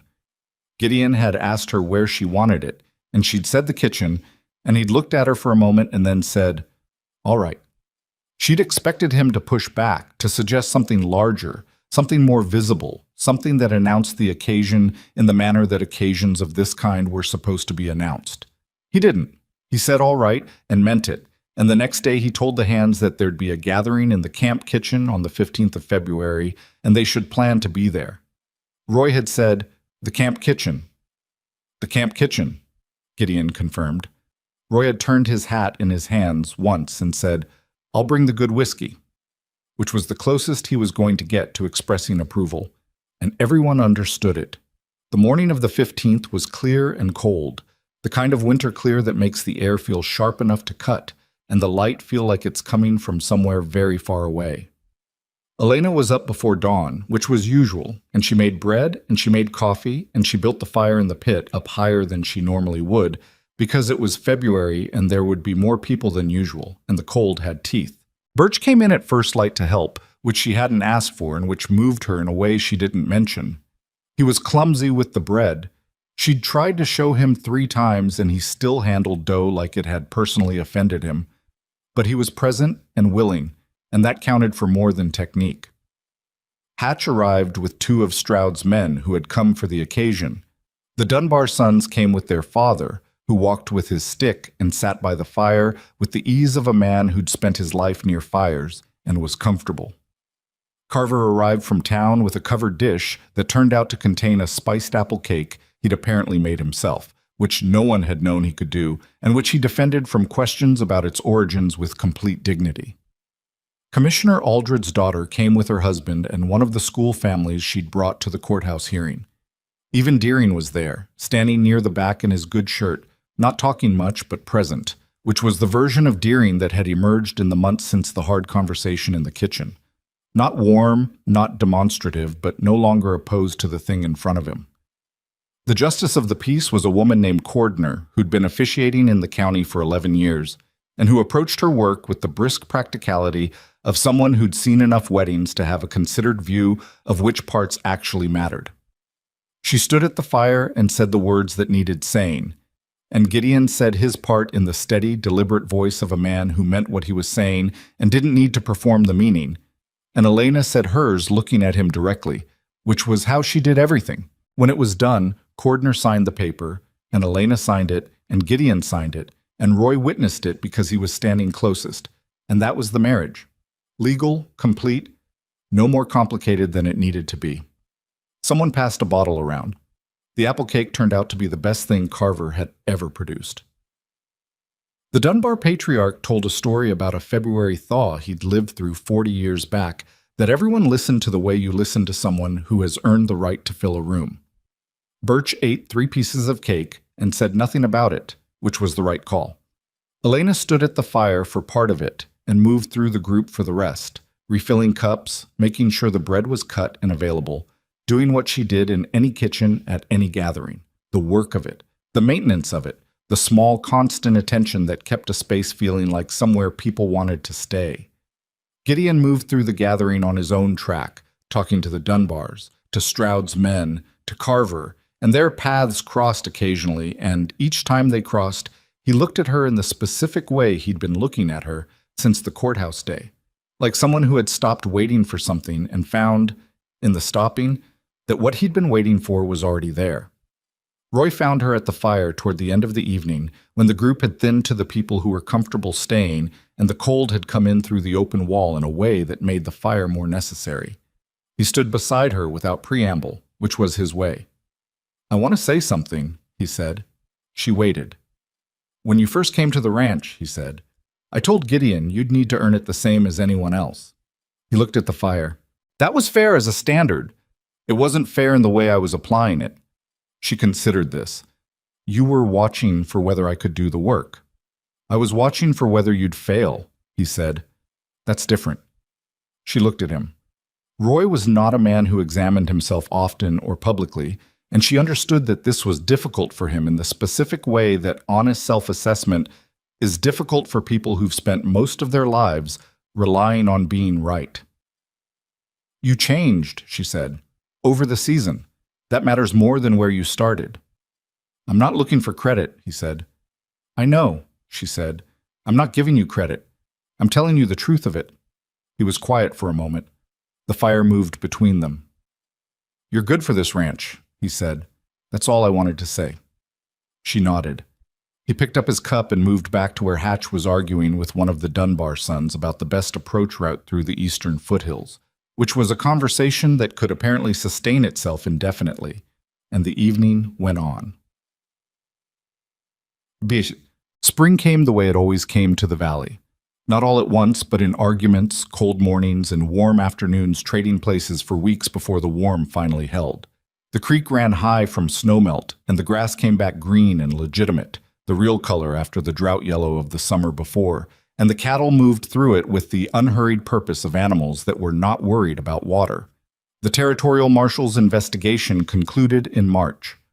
Cornelius Holt paid a substantial civil settlement rather than face the criminal proceeding directly, which his lawyer had apparently advised him was the more survivable outcome. The settlement amount was not made public, but the fact of it was, and the fact of it was sufficient. 2 of the men who'd been in the past with him accepted lesser agreements in exchange for testimony that they'd largely already given. The third, a man whose name Elena never fully tracked, left the territory before the proceeding reached him and was not heard from again. Holt remained in Black Hollow, diminished, which was both more and less satisfying than Elena had expected. She'd spent months thinking of him as the primary obstacle, the organizing force behind the pressure on the ranch, the man whose calculation and pride had sent armed men into a public pass. And he was those things, but standing in the kitchen of a ranch that was intact and legally protected and populated by people who'd chosen to be there, she found that her feeling toward Cornelius Holt was less sharp than she'd anticipated. He was a man who'd believed that wealth and influence constituted the whole of what he was, and when those things were reduced, there wasn't much left. That was its own kind of verdict, and it didn't require her attention. What required her attention was the ranch in spring, which was considerable, the expanded arrangement with the Dunbar family, 4 sons who now worked seasonal contracts with Ashcroft alongside their own sheep operation, meant that the supply and logistics had grown in complexity, and Elena spent the first weeks of April reorganizing the supply rotation in a way that accounted for the larger operation. Gideon had been approached twice since the ruling by men who wanted to discuss political appointments, advisory positions, the kind of public role that a man of his standing and recent history might be expected to want. He'd declined both times, which was the right answer, and he'd said to Elena afterward, "I don't know how to want that." And she'd said, "I know." And neither of them had discussed it further. Roy hired a new hand in April, a young woman named Sarah, who'd come from a failed sheep operation 2 valleys over, and who could ride and rope and had opinions about everything, expressed freely and without much concern for whether the opinions were welcome. Roy had hired her after a 10-minute conversation and had come to tell Gideon about it with the tone of someone reporting a practical decision, not someone seeking approval. Gideon had said fine. Elena had watched Sarah walk across the yard on her first day and felt something that was adjacent to recognition. The shape of a person who was figuring out how much space they were allowed to take up in a new place, and taking it anyway, slightly aggressively, because that was the safer approach. She made sure Sarah's first supper at the ranch was good. Not elaborate, the same bread and stew and coffee that everyone else ate, but enough, and warm, and ready at the right time. Sarah ate without ceremony and went to the bunkhouse without making conversation, and the next morning she was in the yard before Birch, which settled several questions without anyone needing to ask them. The camp kitchen got its stones restacked in May. It had been on Elena's list since her first week at the ranch, behind a dozen more urgent things that had kept presenting themselves through a year that had not been short on urgency. But in May, the pace eased enough that she looked at the list and found that most of what had been urgent was settled, and the fire pit stones were next. She did it herself on a Tuesday morning, because it was the kind of work that wanted doing without help. Not because it was easy, it wasn't, hauling field stone and resetting the base level, but because there was something in the doing of it that she needed to do personally. Gideon came out in the late morning and watched for a while, and then picked up stones from the pile and passed them to her without being asked, and without offering to take over. And they worked like that for an hour in the thin spring warmth, mostly in silence, until the left side of the pit was level and the heat would distribute evenly the way it had never quite done since she'd arrived. She stood back and looked at it. "Even now," Gideon said. "Even now," she said. He was quiet for a moment, then, "You've been here a year." "Almost," she said. "A year in June, when you count from the fence." He looked at her with the look that had been developing over those months, not the careful attention of a man still trying to read someone, but something more settled, more familiar with what it was reading. "Are you staying?" he asked. She looked at him. "What kind of question is that?" "A real one," he said. "I'm asking it plainly because you asked me to be plain." She thought about it seriously, the way the question deserved, not because she was uncertain about the answer, but because he'd asked it plainly, and plain questions earned real consideration. She thought about the fence on the night of the Holt gathering, and the 4 days she'd spent deciding, and the list of fears she'd been honest with herself about. She thought about the canyon trail and her shaking hands and Roy holding the kitchen door. She thought about Whitmore's letter and Dolan's testimony and the Dunbar patriarch at the fire telling stories and Birch mangling bread dough with absolute sincerity. "I'm staying," she said, "not because it turned out well, because this is the work I'm doing and these are the people I'm doing it with." She paused. "The turning out well is separate from the reason." He nodded slowly. He understood the distinction. He was a man who'd learned over the course of a year that had tested most of his assumptions about how he operated, that there was a difference between outcomes and reasons, between what you got and what you chose. He'd chosen Elena before any of it had turned out, which was either the best or most reckless thing he'd ever done depending on how you measured it, and he'd stopped trying to sort that question out because it didn't lead anywhere useful. What led somewhere was the work. The daily labor of a ranch that was now, for the first time in his ownership of it, something that felt inhabited rather than just operated. The meals that were ready when they needed to be. The conversations at the long table that had gradually become the kind of conversations where people said what they actually thought. The new hand Sarah arguing with Hatch over the breakfast table about driving routes while Roy ate in silence and occasionally said one thing that ended the argument. What led somewhere was Elena at the fire pit with her sleeves rolled up, restacking stones on a Tuesday morning because the left side had been uneven for a year and it was time. He picked up the last stone from the pile and handed it to her, and she set it in place and the fire pit was done. There is a version of this story where Elena Breyer becomes a legend, where the Valley tells her story as something clean and decisive, a woman who rode into power on the back of a rich man's choice and turned it into glory. That version is easier to tell and easier to believe, and it is not entirely wrong, but it is not the whole of the truth either. The truth is that she was afraid on the canyon trail. The truth is that she made decisions in the dark with incomplete information, and some of those decisions could have gone wrong, and the fact that they didn't is not purely a matter of her brilliance. It is also a matter of Vasquez's steadiness, and the Dunbar sons' knowledge of terrain, and Roy Cutter's willingness to revise, and Reese Dolan choosing truth over easy money, and Carver knowing which facts mattered and who to tell them to. The truth is that she was a cook who learned to think like something larger than a cook because the situation required it. And the situation required it because someone with power and wounded pride decided to spend months grinding down a woman who had the wrong background and the wrong station and the wrong idea, apparently, of what she was allowed to be. What she took from the year was not confidence, exactly. She'd had that already, the functional kind, the kind that got work done. What she took was something quieter, the knowledge that being underestimated is only a disadvantage if you accept the estimate.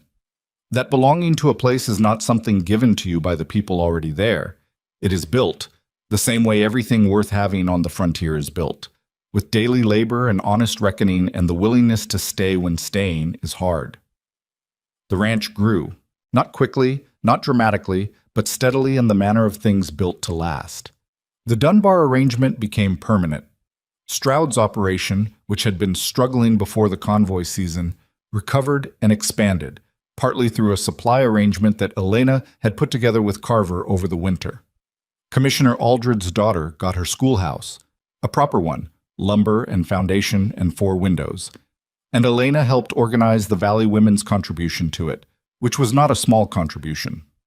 Sarah, the new hand, turned out to have a gift for training horses that Roy recognized after 2 weeks and gave room to develop, which was the most generous professional acknowledgement Roy had extended to anyone since Elena herself.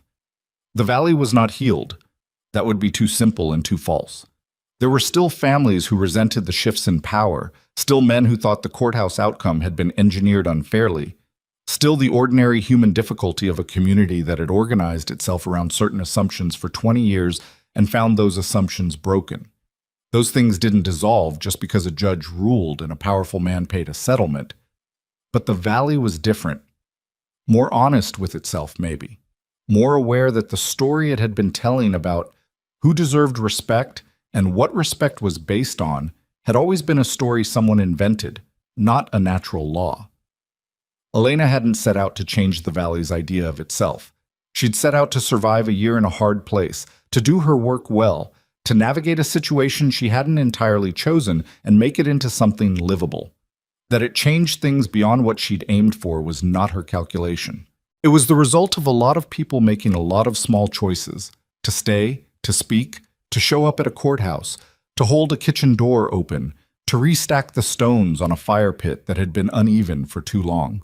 She stood in the camp kitchen on an evening in late May, the Valley going gold in the last of the light through the open wall, the fire going steady, and even now on both sides the way it was supposed to, the bread done, and the coffee hot, and the long table set for the people who would come through that door in half an hour, tired and hungry, and expecting something decent. She could hear them already, Birch and Sarah arguing about something near the well, Roy's voice cutting it short, the sound of horses being settled for the night. She was 30 feet from the spot where Gideon had first stopped at the fence and watched her work, and asked a real question about temperature and steam. She was a year past the 4 days she'd spent being afraid and making a list and deciding anyway. She was here. She had built herself into this place with daily labor, and she was here, and the fire was even on both sides, and the bread was done, and the door was open. that was the end of nothing. It was the shape of a life, which is different. Not a conclusion, but a point of ground where you know you are standing and you know you chose to stand there, and the knowing is enough. The door opened. Roy came in first, as he usually did, and he said nothing, as he usually did, and he took his place at the table, and the evening began.